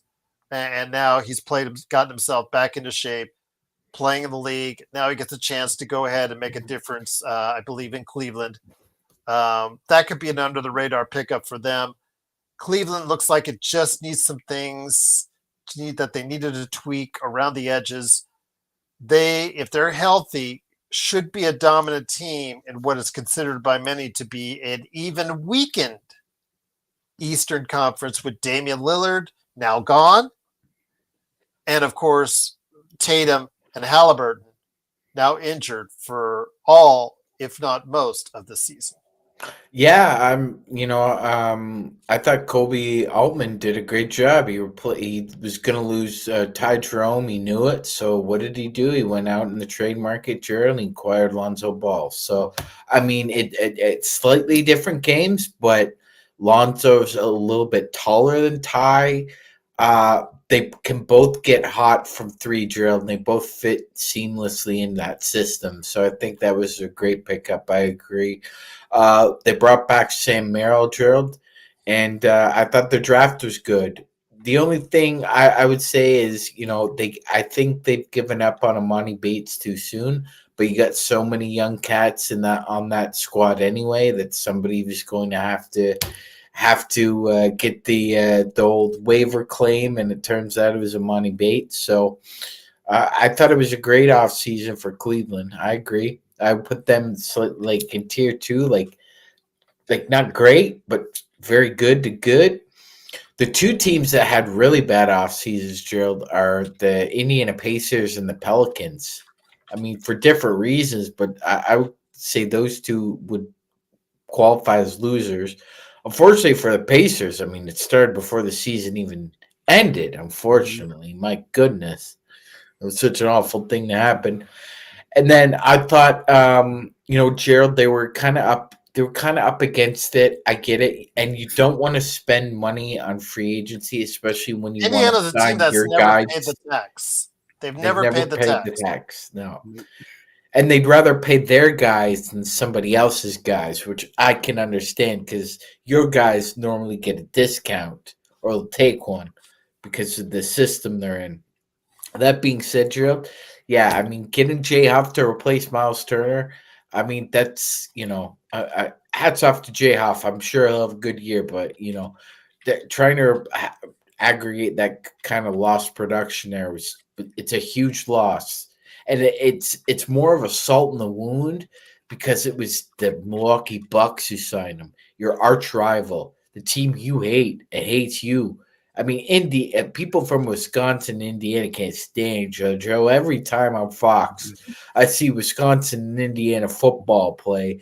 I mean, it's just like fights breaking out in the stands. So I know those two states do not like one another, and it's got to seethe Pacers fans that Miles Turner is going to be a Buck. They're going to see Miles Turner in a Buck uniform. Well, I just don't know what that does, guys. I don't know what that does for Milwaukee, Legend. They got Miles Turner to pair alongside Giannis. If Giannis still wants to stay there, I mean, if I'm Giannis, I'm still like, okay. And then you brought some of our guys back for a team that didn't even make it out of the first round of the Eastern Conference playoffs. I mean, Damian Lillard's gone, but the thing is, now you're stuck on his salary. $22.5 million was the buyout for the next 5 seasons. So in order to get Miles Turner, you basically mortgaged your future for this, Legend. So your thoughts, my friend, on this? I mean, does this set themselves up for success, or is this a very risky move and a desperate move in trying to keep one Giannis Antetokounmpo? Desperate. Right now, it looks pretty bad. They are like swinging. I'm gonna say they had the casino bet and everything. They got bet in their house and their wife and everything right now because this was a very risky move. And I really think Giannis going to end up leaving. I think he's gonna be gone. So I feel like once he leaves, they're gonna regret what they did. The best thing I can really tell them at this point, see, can you trade him and get something back? That's the best I can really say. I feel like I think they're just waiting for him. They're just waiting for an answer to him, dude. Does Giannis want to commit, or does he want to be traded? That's what it sounds like. What they probably are doing. It's just they're taking a chance on you mortgaging everything. Like you didn't know this man's gonna come back, and that is a risky game to play in the NBA, especially knowing a superstar who probably you're gonna look at the roster and say this ain't gonna do it. Like you said, Jerry, you just brought everybody back from a team that can't even get past the first round.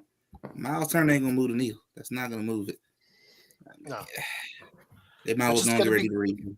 And I understand, guys, that's only going to be about later on as the cap gets bigger. It's only going to be about 5 to 7% Magic Man of the cap going on. But that's $22.5 million a year for 5 years. That's not going to get fresher.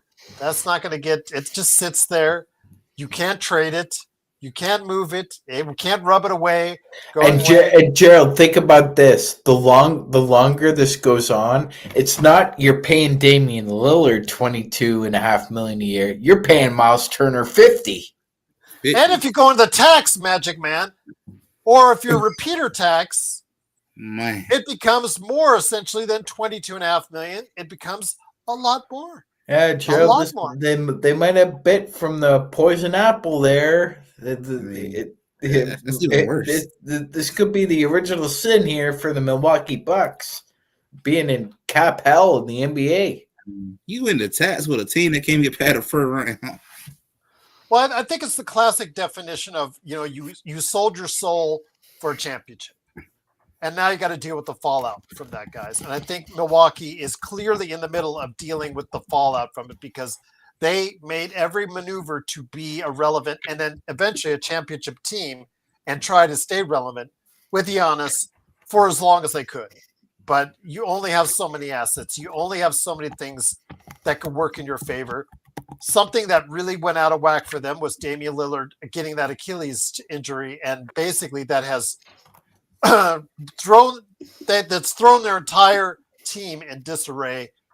Signing Miles Turner will not fix this. And I just, at some point you might be honest with Giannis and say, hey, whether it's the Lakers, which I know was very much thought of by Keenan in our Facebook chat, and then or anywhere else, just it's time maybe to go ahead and look for other alternatives. We want you to be happy.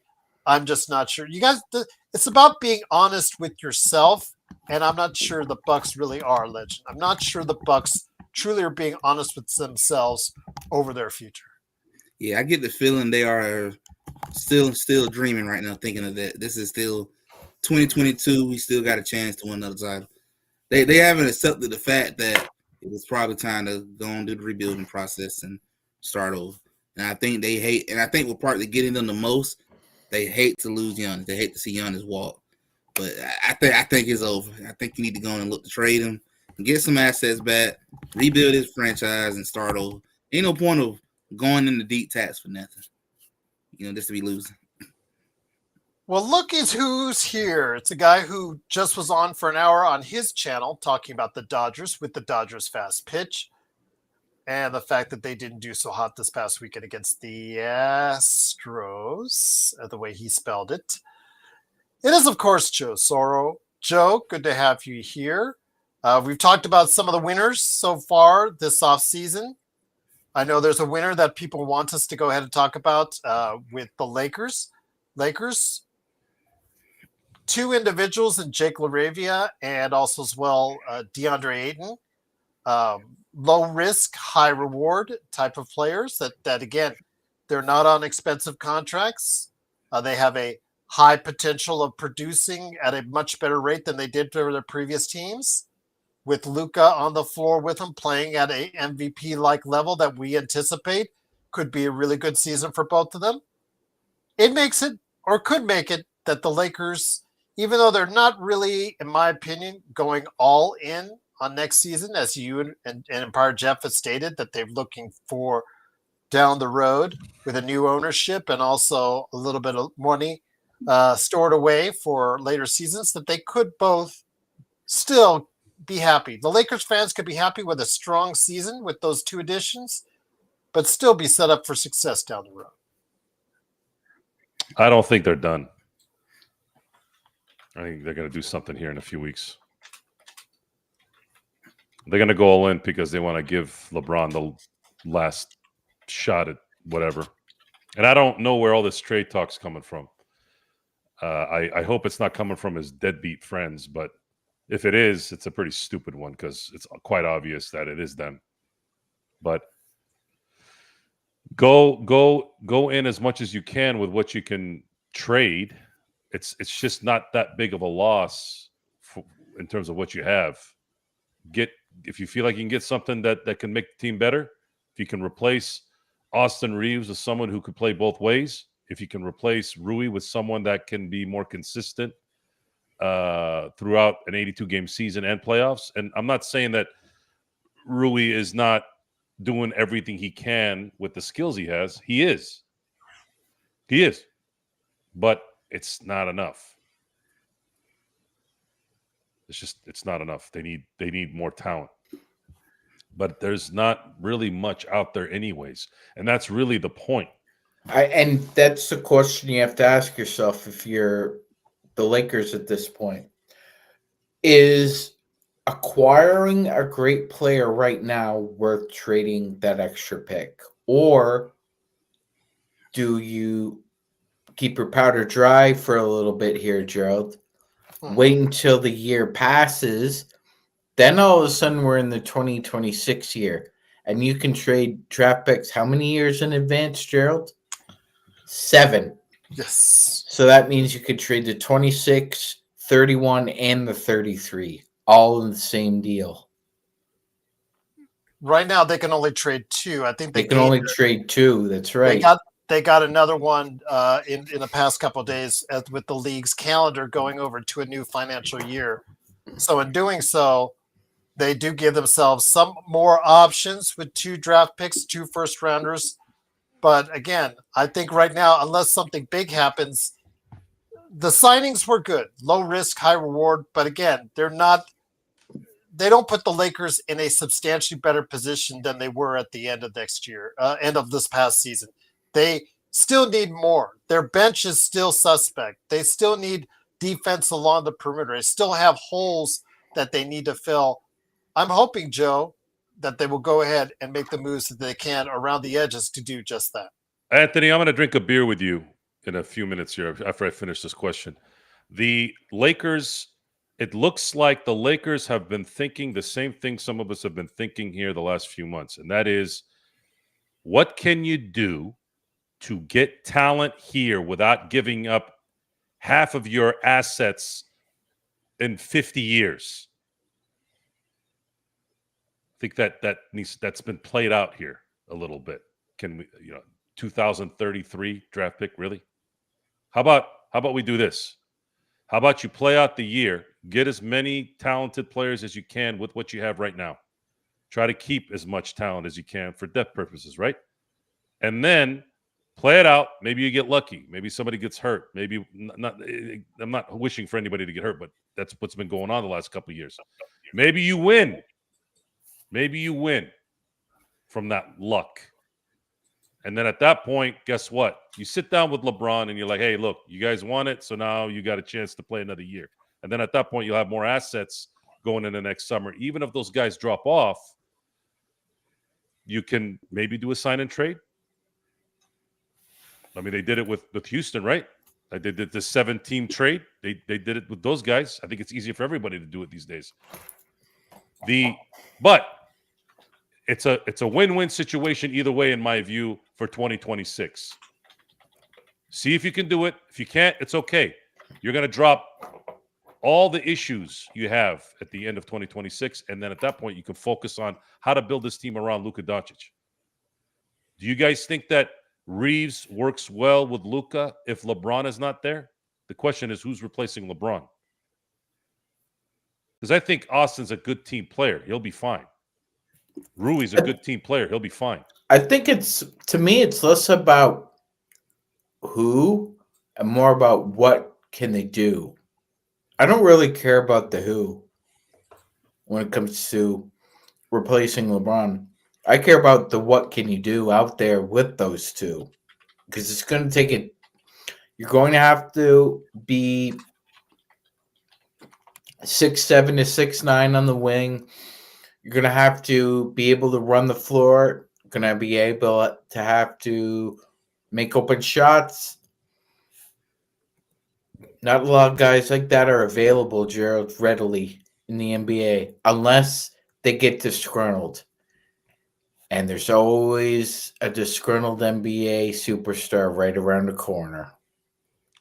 So with that question and answer from Sean, Rui is better equipped to play with someone like Luka than someone like Austin Reeves. Why? Because Austin Reeves doesn't really shoot consistently well.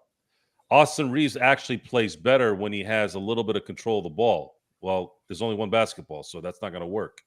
Unless you have somebody like if you'd had LeBron in his maybe lower tier prime. That's different. That's different because he's too talented to not work. Same thing happened in Miami, right? With him and Dwayne Wade. It's always going to work because Shaq and Kobe not getting along, right? And still winning. A lot of that was because it didn't matter. They were too damn good to lose. And Shaq, with all of his negativity in terms of being in shape and doing the things that you probably shouldn't do. When he was focused, and he always got focused usually at the right time when he could physically do it, right? That you're jacked. There's nothing you could do about it because he got angry. You're jacked. Like there's only a handful of guys that I ever saw in my entire life in sports in general where I'm like, hey man, if you piss this guy off, he's gonna destroy your entire life. Shaq was one of them. I mean, he just absolutely ended your entire existence. And it wasn't just you; it was half the team, right? Didn't matter. Dale Davis, Antonio Davis, all those guys. You know, Dale Davis was always my like. Dale Davis could go anywhere on this planet, at 6'10", 260 pounds, and everyone will move. He took Dale Davis, Antonio Davis, and Rick Smits, and he put them in his pocket. That's how powerful Shaq was. That's why you win. So, fast forward to current roster accumulation. God bless Austin Reeves for doing what he's done as a non-drafted player. But he does not work in crucial moments with Luka Doncic's game, and you saw that this year. Unless he comes in with a jump shot, I'm talking consistent jump shot, especially from three, it's not going to work. So that means bench, because he is a good team player, and I think he can work second and fourth quarters very well on a championship run. But he wants that money, right? He wants that $30, $40, $50 million that somebody's going to pay him. Anybody who pays him more than $30 million is an idiot. If you don't believe me, go look at Jeremy Grant. Go look at all these guys that are stuck in Portland and Toronto. RJ Barrett, some of you guys were mentioning RJ Barrett. I would have hung myself if the Lakers had paid that guy $30 million. That guy's horrible for 30. He's good for 10. I'm being facetious, by the way. I'm not. Yes, I wouldn't really hang myself for anybody. Yes. I'm gonna go get my beer. Okay, you go get your beer, indeed. Let me go ahead and. Are you gonna go get your beer? I said, shut up. Whatever. It is, of course, the Lakers Fast Break. Truly appreciate you stopping by. Legend, let me get back to you. Is there any other teams that stuck out in a favorable fashion for you this offseason with some good moves or something that they really did to help bolster their chances come next season? Just keep making moves. You got to keep making moves and look at the right pieces that kind of fit around what you got. I really feel like you just need to find a way to replace DFS. That's, to me, the biggest thing that you really lost on your defensive end. Fits to replace them wise, bring in some good defense, which I think a good person to bring in. I know they're asking a lot. Is definitely Wiggins would probably be able to fit that role on that defensive end. I know Miami is asking a big toll, a big amount. But I know he would definitely work in and keep looking around the league, see what you can find on defensive end. To me, I think that's all you really need, and just bolster up that bench a little bit. You need to have a bench you can trust. At least 3 guys on the bench you can put in a playoff situation and feel comfortable they can give you some contribution. Magic Man, we talked about the winners so far this offseason. There's some losers out there, teams that did things that has us scratching our heads. Off the top of your head, name one. I think I know I could top more than one that comes to mind. But the Lakers this time last week, or the Lakers actually going into the first couple of days of free agency, looked like they were one of those teams that was on the outs as far as in a lot of people's opinion.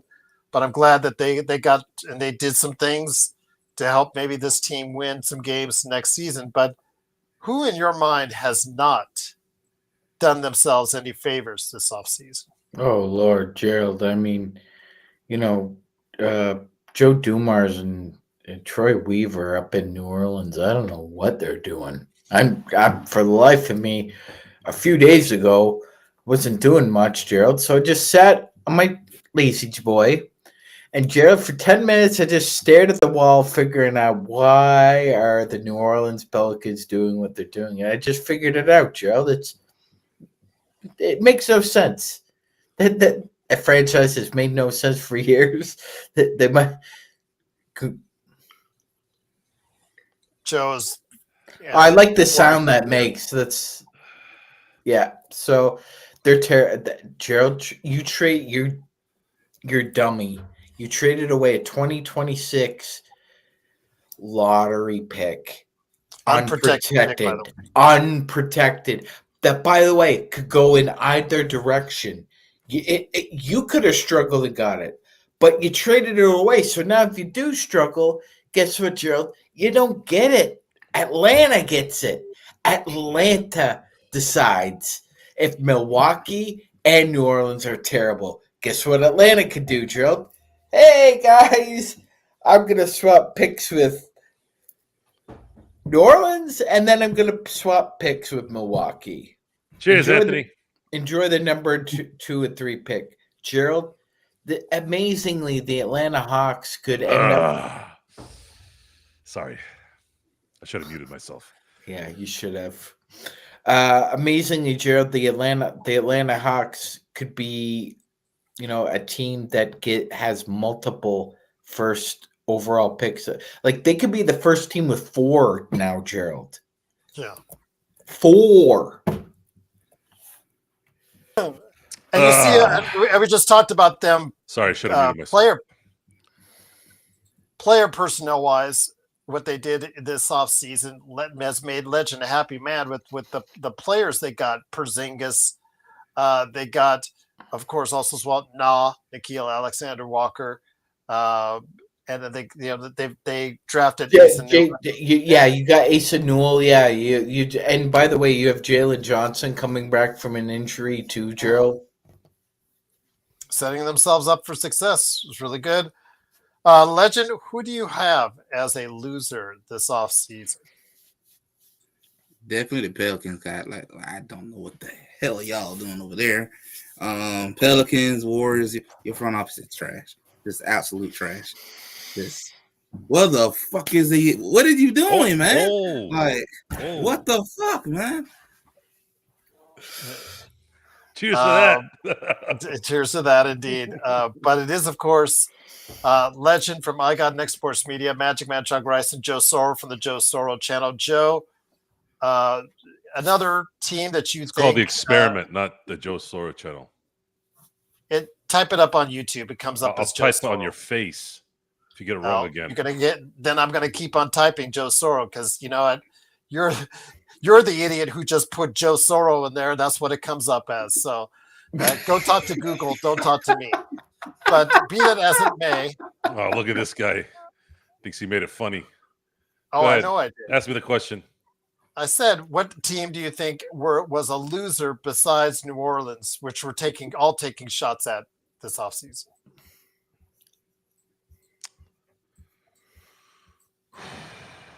Unfortunately, Milwaukee having to be saddled with that $20 million in cap, really dead money, and then you did that for $25 million per for Miles Turner. I mean, who was the GM over there? Laker Tom? Like that wasn't a good move.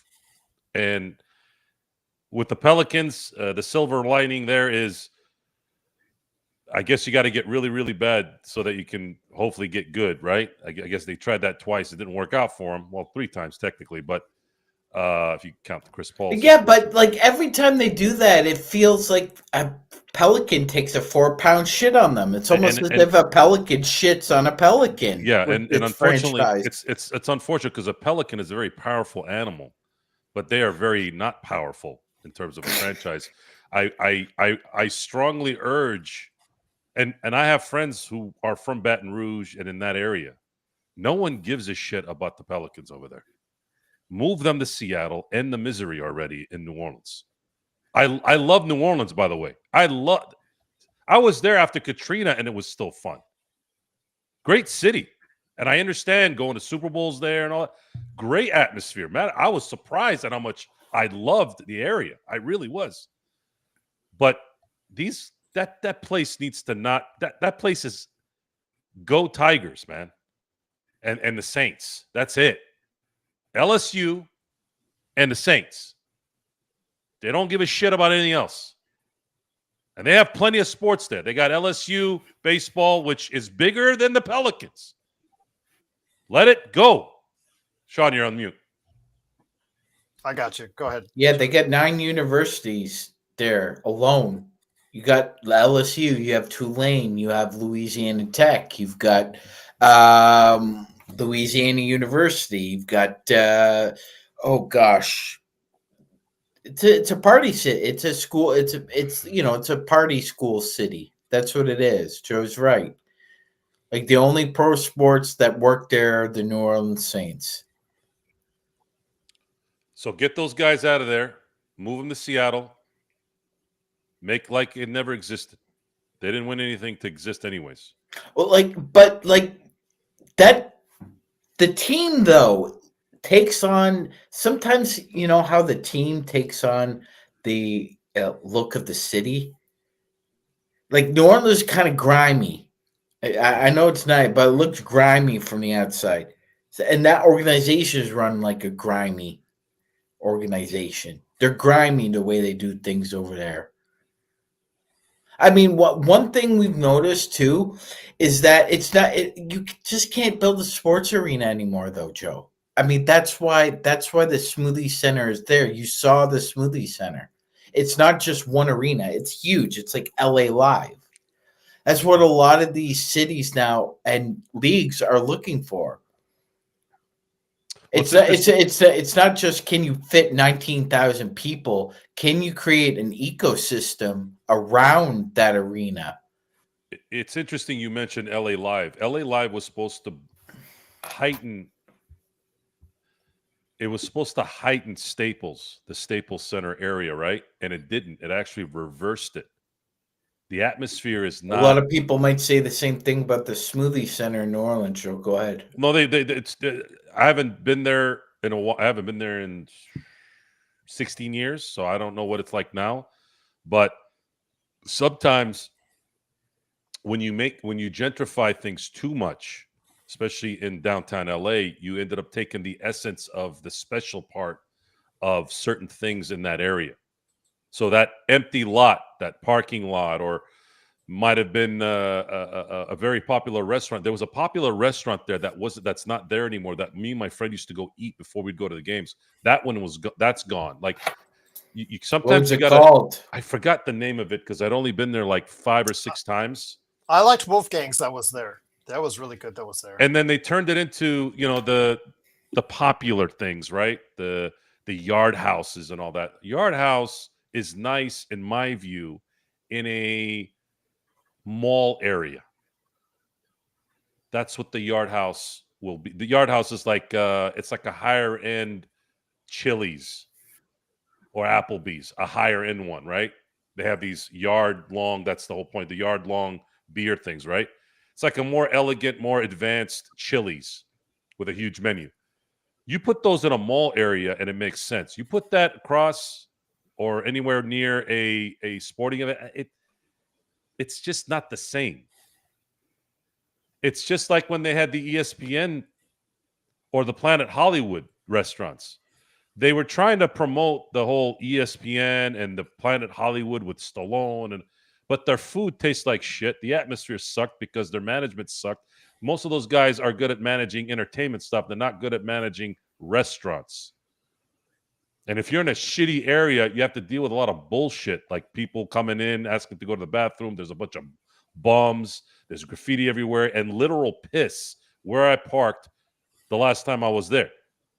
People don't want to go eat there. Normal people don't want to go eat there and kind of put an elegance around it. LA Live, then putting a Ritz-Carlton there didn't make a damn difference. I don't even see Ritz-Carlton. When I used to grow up hearing about the Ritz-Carlton, I'm like, damn, that's hot. That's, sorry to say this for you guys, Donald Trump areas and shit, like back in New York, right? And that was supposed to be high-end shit. No, not in that area. Not the only thing I see there. The only thing I see there is graffiti on the buildings around it. It's trash, and I'm hoping that new ownership can somehow help invest a little bit in and around that area and make it a little bit better, so that people actually like going back there a little bit more. Because I haven't for the last decade, Every time I go over there, I was like, it's different. It's just it doesn't have the same feel anymore. It's just dirty. So getting back to our original discussion on the NBA winners and losers before this geographical discussion took place. Don't ever interrupt what we say. I'll say what I want to. I run the channel. No. Yes. Sorry, Google has it under my name, not yours. You have your own Joe Sorrell channel, which you one day hopefully will turn. How about you into go Google yourself? How about that? No, He doesn't need to. He knows he runs. I already know what the name of this channel is. I don't think you know the name of your channels on your own channel. You don't even know the name of it. Okay, all right. He's laughing. No, that was pretty funny. Portland is another team I want to point out because I don't understand how they're gauging themselves. I see them thinking they're ready to do some things in a very loaded Western Conference that you and I and the guys up above me right now don't think they have a chance in hell of being able to get anywhere this season. I think they should they've got a young 5 nucleus they should throw out there on a game-to-game basis and see what clicks. But you don't bring in $100 million of Drew Holiday, who's already in his mid-30s, because you want to make the defense a little bit better. You want to make the team, a little bit, I guess, as far as from a emotional standpoint, a guy that's going to rah you from the be that team player, be that guy you're going to look at in the locker room. I don't spend $104 million on one of those guys. I'm sorry. As much as they're great to have in the locker room, I think I can allocate my $100 million somewhere else. Your thoughts on Portland? Again, also reaching very high in the draft to get Yang Hansen or Hansen Yang, however you want to say his name. That has also been coming into question, especially because they had drafted a center with last year's draft in Donovan Clingan. This is a very young nucleus they could throw out there as their top 5 and just say, let's see how good they can really become. But they're doing many things that are working against your thoughts on the offseason for the Portland Trailblazers. Terrible. Terrible. I mean, I just don't understand the direction where they're going, and then getting Drew Holiday, it didn't make no sense. If you're focusing on building this youth roster, there's no need to bring him over here because and giving Boston a draft pick on top of that, and Anthony Simons. And that's the other thing that's questionable. Then you drafted another center. You just did that last year. So are you finna have these two battle it out or something? Or I don't know what they're trying to do over there. It's almost looking like Portland is becoming a city where I'm not trying to say nothing against Portland or anything, but more so the organization. Your career gonna go die over here basically because they don't know what they doing. They look like it. They don't know what they doing. It looks like kind of look like mismanagement. It's just like questionable. What are you trying to do right now? Because I can't tell. You got a bunch of young pieces. You should just let them go out here, go play, and be like, look, don't worry about win or lose. Just get the experience and get better right now. That is all that is important. But it looks like you're going against that by bringing in the Drew Holiday. That doesn't make sense. And I highly doubt he wants to be there because it don't benefit him to be there. Other than getting paid, and that's it. Is Portland one of your losers, Magic Man? No, they're one of my. I forgot they even exist. Fair enough. But Gerald. I guess if you had to put them in the category of loser, they are. Nobody's trading for Drew Holiday. Nobody. Or Grant. And nobody's trading for Jeremy Grant. So you got $250 million of non-tradable assets. That's on your bench. It's pretty bad, Gerald. By the way, Chauncey Billups got a contract extension for all this goings on, Gerald. My guess is Jody Allen sells the Blazers before the end of 2026, Gerald. And I doubt any of these individuals have anything to do with the Portland Trail Blazers in the 2026 or 2027 offseason. This used to be an organization that was run well. At one point in time, Gerald, I didn't like the Lakers going into the Rose Garden because it looked like it was going to be an automatic L.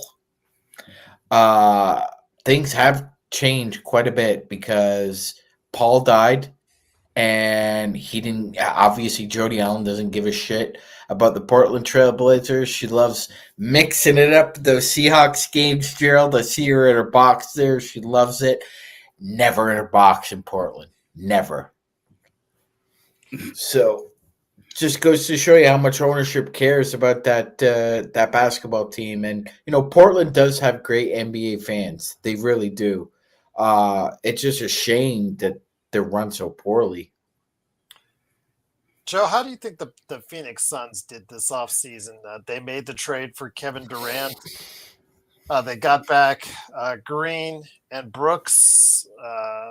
Some questioning that because the fact is they already have two other shooting guards, although one is supposedly going to be bought out at any point in time now, and Bradley Beal, but they also have Devin Booker, who conveniently plays the shooting guard as well. Then they drafted and traded for, within a matter of minutes, for essentially 2 7-foot centers, which both will need roughly around the same time. They're roughly around the same player. Your thoughts on the Phoenix Suns offseason? They still look like they are still miles away from being a real contender in the Western Conference. A lot of discussions right now about the buyout. I would not buy out Bradley Beal. Nor would I. Just don't. Just hack it for 2 more seasons. I know it's going to suck, but you're the Phoenix Suns. You'll still be around. You're not going anywhere. Don't prolong the disaster longer than you have to. Now, you got rid of Kevin Durant for basically nothing. But that was the only deal that was going to work because these guys dictate where they want to go, right? Durant's like, I ain't going here. I ain't going there. I ain't going to Golden State. Okay, well, we got to get rid of this clown. So they got rid of him. And Durant might not be the ultimate clown, but he's a clown in a lot of his situations. They might have the ugliest team in the history of the NBA. Grayson Allen, Dylan Brooks. Oh, my God. Now, they got to sell it to Booker, and by giving him his extension, I think he'll be fine. And in the meantime, between now and when Bradley Beal's contract runs out, which will be in 2 years, you just try your best to keep forming what you can until 2027. And hope that, let's just say this scenario. I'm just throwing this out there. You have Giannis and you have Jokic that have options to opt out. If they decide to become free agents that summer, maybe you get lucky and Jokic wants to go to Phoenix. Or Giannis wants to go to Phoenix. I don't know. Probably not. What are you saying, Trent? Hold on. Let me talk to this guy real quick. Fight back, Joe. Say something. You can't. It's not your show. Every show I'm on is my show, boy. Gerald, another big winner, backup big man. I mean, the average salary. Do you want the final answer on Suns? Of the backup center. So what is your final answer on the Suns? My final answer on the Suns is continue to allow yourselves to deal with what you've already committed to. Don't make it go further than 2027. Deal with it. Pay Booker to stay, which is the 2-year, $150 million contract, which is overpay beyond overpay. He's got a thing for hopeless cases. That's why he's buying the White Sox. And just try to do your best to play from there. You have Mark Williams and Nick Richards. You have the Charlotte Hornets first and second centers. Great. You all right, Gerald? You keep rubbing your face. Yeah, because. Would you want to smack in the face? So I could smack you in the face. That would make me feel better. Magic Man, I want to ask you this though. You said something about backup centers being a real winner this offseason. Yes, 100%.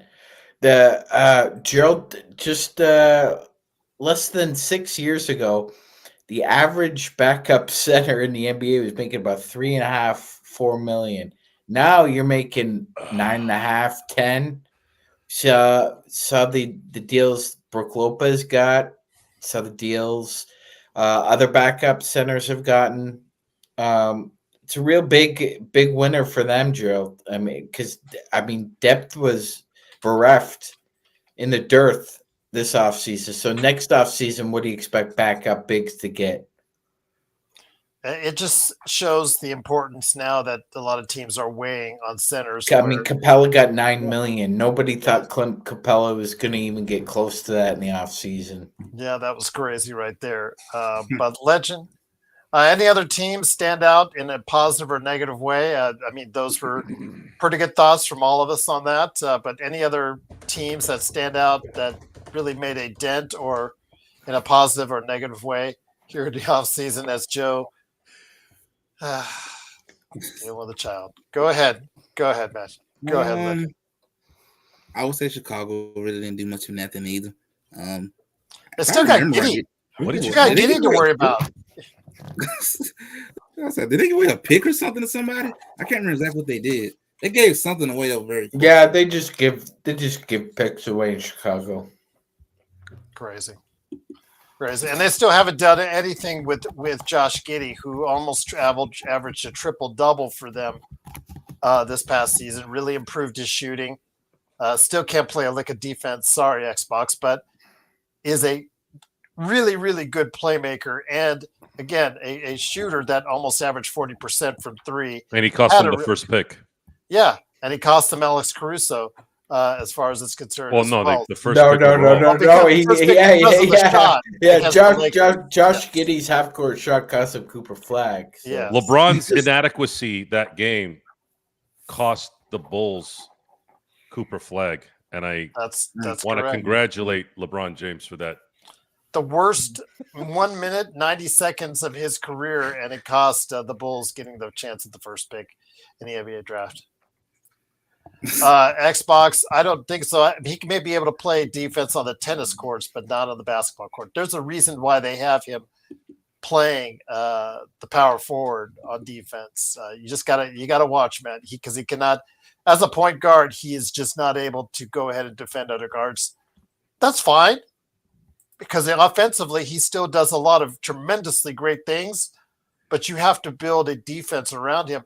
And I don't know if they're not even willing to sign him, Magic Man, if they're not even willing to go ahead and make a deal right now, if they just let him out of the win on this restricted contract deal as far as right now, what does that say? They obviously don't have the greatest of plans for him if they're just letting him sit out there like nothing.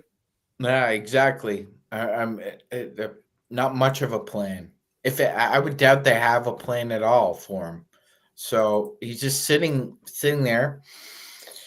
We're going to have to wait, Gerald, because this is what inept teams in the NBA do. They just sit and wait for manna to fall from heaven, like David Kahn did. Oh, no, wait. He signed Darko Milicic and drafted Johnny Flynn and then drafted Ricky Rubio, Gerald, and decided that they were in the driver's seat. Yeah, they were in their driver's seat, all right, to the ditch. Indeed. Legend, always great to have you, Magic Man and Joe Soro here. But it's been a great 2-hour conversation, my friend. There's so much more that we could say, and I'm sure there's still much more that's going to happen before guys get to training camp. Of course, Vegas Summer League later this week. And, of course, also as well, the rest of the California Classic and Utah Summer Leagues as well. But, my friend, I know you've got a great channel of your own on YouTube. What you going to do at I Got Knecht Sports Media? Definitely going to try to cover a little bit of this WNBA All-Star game. I want to check out how my Atlanta Dreams are doing. And drop this video on my thoughts on the Atlanta Hawks' chances of what we can do this season. And then drop my video on my disappointing Golden State Warriors on our incompetent front office. And Joe Soro, don't forget the Joe Soro channel, which is listed at right now for his Joe Soro experiment, and also Dodgers Fast Pitch. He just did a show today, So go ahead and check it out on the Dodgers. I don't, they did get swept, but they're still one of the best records in Major League Baseball. So people don't go into panic just yet on the Dodgers. But Joe, any thoughts on Bronny and his impressive performance today in Summer League before we head on out? Impressive. Mm-hmm. 10 points, 10 minutes, 2 threes, steals, slam dunks. Good. I expect them to be traded next summer. Okay. Maybe you can get us something. That's actually the nicest thing Joe has said about him. Where are you going, Trent? What do you mean, bye, Joe? I'm not going anywhere. Oh, no, he didn't. No, he sent you a new one. Okay, all right. These trolls. Listen, guys, look, one of the best things about next year is it's very, very good chance that we're not going to have to deal with this stupid question anymore. We're going to actually talk about what real talent is going to be. Well, Joe, I never thought I'd live in a world where Bronny James improved and Dalton Knecht hasn't. Something's going on with Dalton Knecht. But here we are. Is he That's on what I dope? said. You said it. You're right, Legend. It's something's going on. You think that trade has really affected him? Because Legend noted that earlier. I think there's something else going on in his personal life. There's no reason why this guy shouldn't be destroying people the first 2 games. Something else is going on. And that might be why he didn't play. Now it's starting to make sense. There's some kind of distraction going on with Dalton Knecht. Johnny, Darius Baisley, he's bounced around the league, quite a few teams. He had his chance with OKC as a draft choice, was there, started quite a few games, bounced around with Utah, just played overseas, playing the G League. He's too thin to be a center in this league. Has some skills, but never really has gotten his jump shot from outside, been able to stretch it. Has some athleticism as far as what we talked about earlier in the show. But, yeah, I just think, don't take too much away from the Cole Swiders and the Darius Baisleys and the DJ Stewarts and some of these other guys battling for an even training camp spot. They're trying to do what they can to go ahead and Magic Man, we've seen it now. They're trying to really go ahead and turn some eyes onto them. But they've always had their opportunities, some of them with a 10 days, some of them with a 2-way, some of them with even a full-fledged contract, and have not been able to fully take advantage of those opportunities. We should see those guys continue to play and score well, but ultimately, will any of those guys, until expansion comes in, ever find a regular job in the NBA? Those guys that we're talking about right now. I don't think so, Gerald. And seeing as let's say you discover 1 or 2 of them, it's likely you're probably going to lose 1 or both in an expansion draft as well. So, if you do get lucky, Gerald, good on you. But in my perspective right now, I think any diamond in the rough could potentially be had coming up in an expansion draft. Yeah, absolutely. And those guys hopefully will get the opportunity for a regular basis. Again, I'm rooting for all those guys. Yeah, we're just getting a regular contract. We're just speculating here, Gerald, but my guess is in an expansion draft, I would say that you would probably be able to protect maybe half your roster. And then 6 or 7 spots, I believe. Yeah, 6 or 7 spots, and then that would be it. So you really have to go moving forward. You really have to be cognizant. If I'm bringing, for example, Baisley, Gerald, the NBA is also different, very different than Major League Baseball or even the NFL. Gerald, we both know the story of the 26 or 27-year-old in the NBA who finally catches on and hits the ground running, becomes a star. It doesn't happen. This is the one league where that does not happen. Well, you can see it, Magic Man. These guys that look really good as far as in summer league or whatnot, they just can't break through and stay through because it's another level. there's a gap. There's a gap between competitive players in the NBA and where those guys are at right now that look really good in summer league. And is Bronny going to be in one or the other? We'll have to wait and see. Again, we did see improvement in his 10 minutes. We'll see if that continues throughout the summer league. Dalton, after a terrible weekend, will he get his mind and his game right back in shape? We'll have to wait and see on that as well. But the Lakers go 1-1 this weekend. Hopefully you were able to catch it on playback with us, playback.tv/Lakers Fast Break. We know we've got another game coming up at the California Classic and also as well later this week. Hopefully I'll see John Costa and in Las Vegas here at the Vegas Summer League. But legend, Magic Man, Joe Soros, been great to have you here. Once again, Joe Soros had a show earlier today, Dodgers Fast Pitch. Go ahead and check it out. Magic Man's always here for us right here at the Lakers Fast Break, and legend on I Got Next sports media as well. Intel Wild says, thank you, Potterfather, giving me the Mirror Coffee shout. No worry, Intel Wild, you know, you're the man. You give the credit. I give the credit where it's due, always.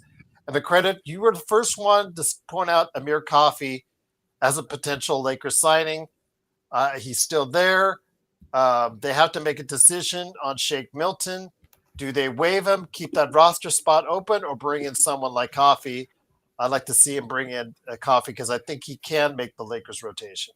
At 6'7", who can shoot 40% from three, you always got to take a look. I don't like Coffee. Here we go. Coffee the player or Coffee the drink? No comment. That's what I thought. That's what I thought. See, I like beer. Oh, yeah, I could tell that. Yeah, there you go. But legend, great to have you here, Magic Man, Joe Soro. It is, of course, the Lakers Fast Break. We'll be back for more fun this week. We'll go ahead and make sure you're in tune with what's going on with the Lakers and the NBA. But if anything goes down, as far as major deals, what do you keep saying bye to me for? I'm not going anywhere. He's Trent Clapp. Trent Clapp you. Clap for Trent Clapp. Coffee to the Lakers. Well, I don't care if the Clippers fans will like. We're not here for the Clippers fans. What is there? Is that real? Jay said coffee to the Are Lakers. Clipper fans real? That should be a show subject. There's that one section, Joe. You got to admit, if you're paying the kind of money, Those there's guys that are one paid section they have to do those that. guys. That wall is paid. Paid. Okay. Damn, they're supposed to be paid a lot because it's damn expensive to get inside that building. That's all I'll say on that. Try parking. Parking's $80 there. Yeah, Joe. and you got to go to Inglewood. Who the hell wants to go to Inglewood? Is this at the 80s? You ever been to Inglewood in 2025? I was born in Inglewood. Yes. Didn't you hear what I just said? I haven't been there. I said 2025, not 1945. 2024. Yes, I have. 1945. 2025. Oh, See, man. that's nice. Bye, Joe. Have a good night. Dev knows. Good night. There you go. First up for everybody here. Good, good night, Moon. Joe, and I don't like your 8-foot. All right. Thanks, Dude, everyone, for joining us. This is the greatest beer mug ever. You don't have to go back after just one. It's a great beer mug. Unless really you're a is. Dallas Cowboys fan. But, Who? Dallas Cowboys fan. That's worse. That might be worse than a Clippers fan right now. All right. Thanks so much again for joining us from all of us right here at the Lakers Fast Break Podcast.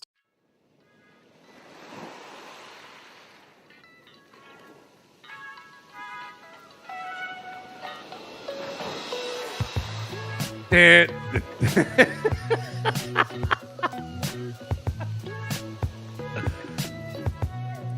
Trent, clap yourself off a cliff.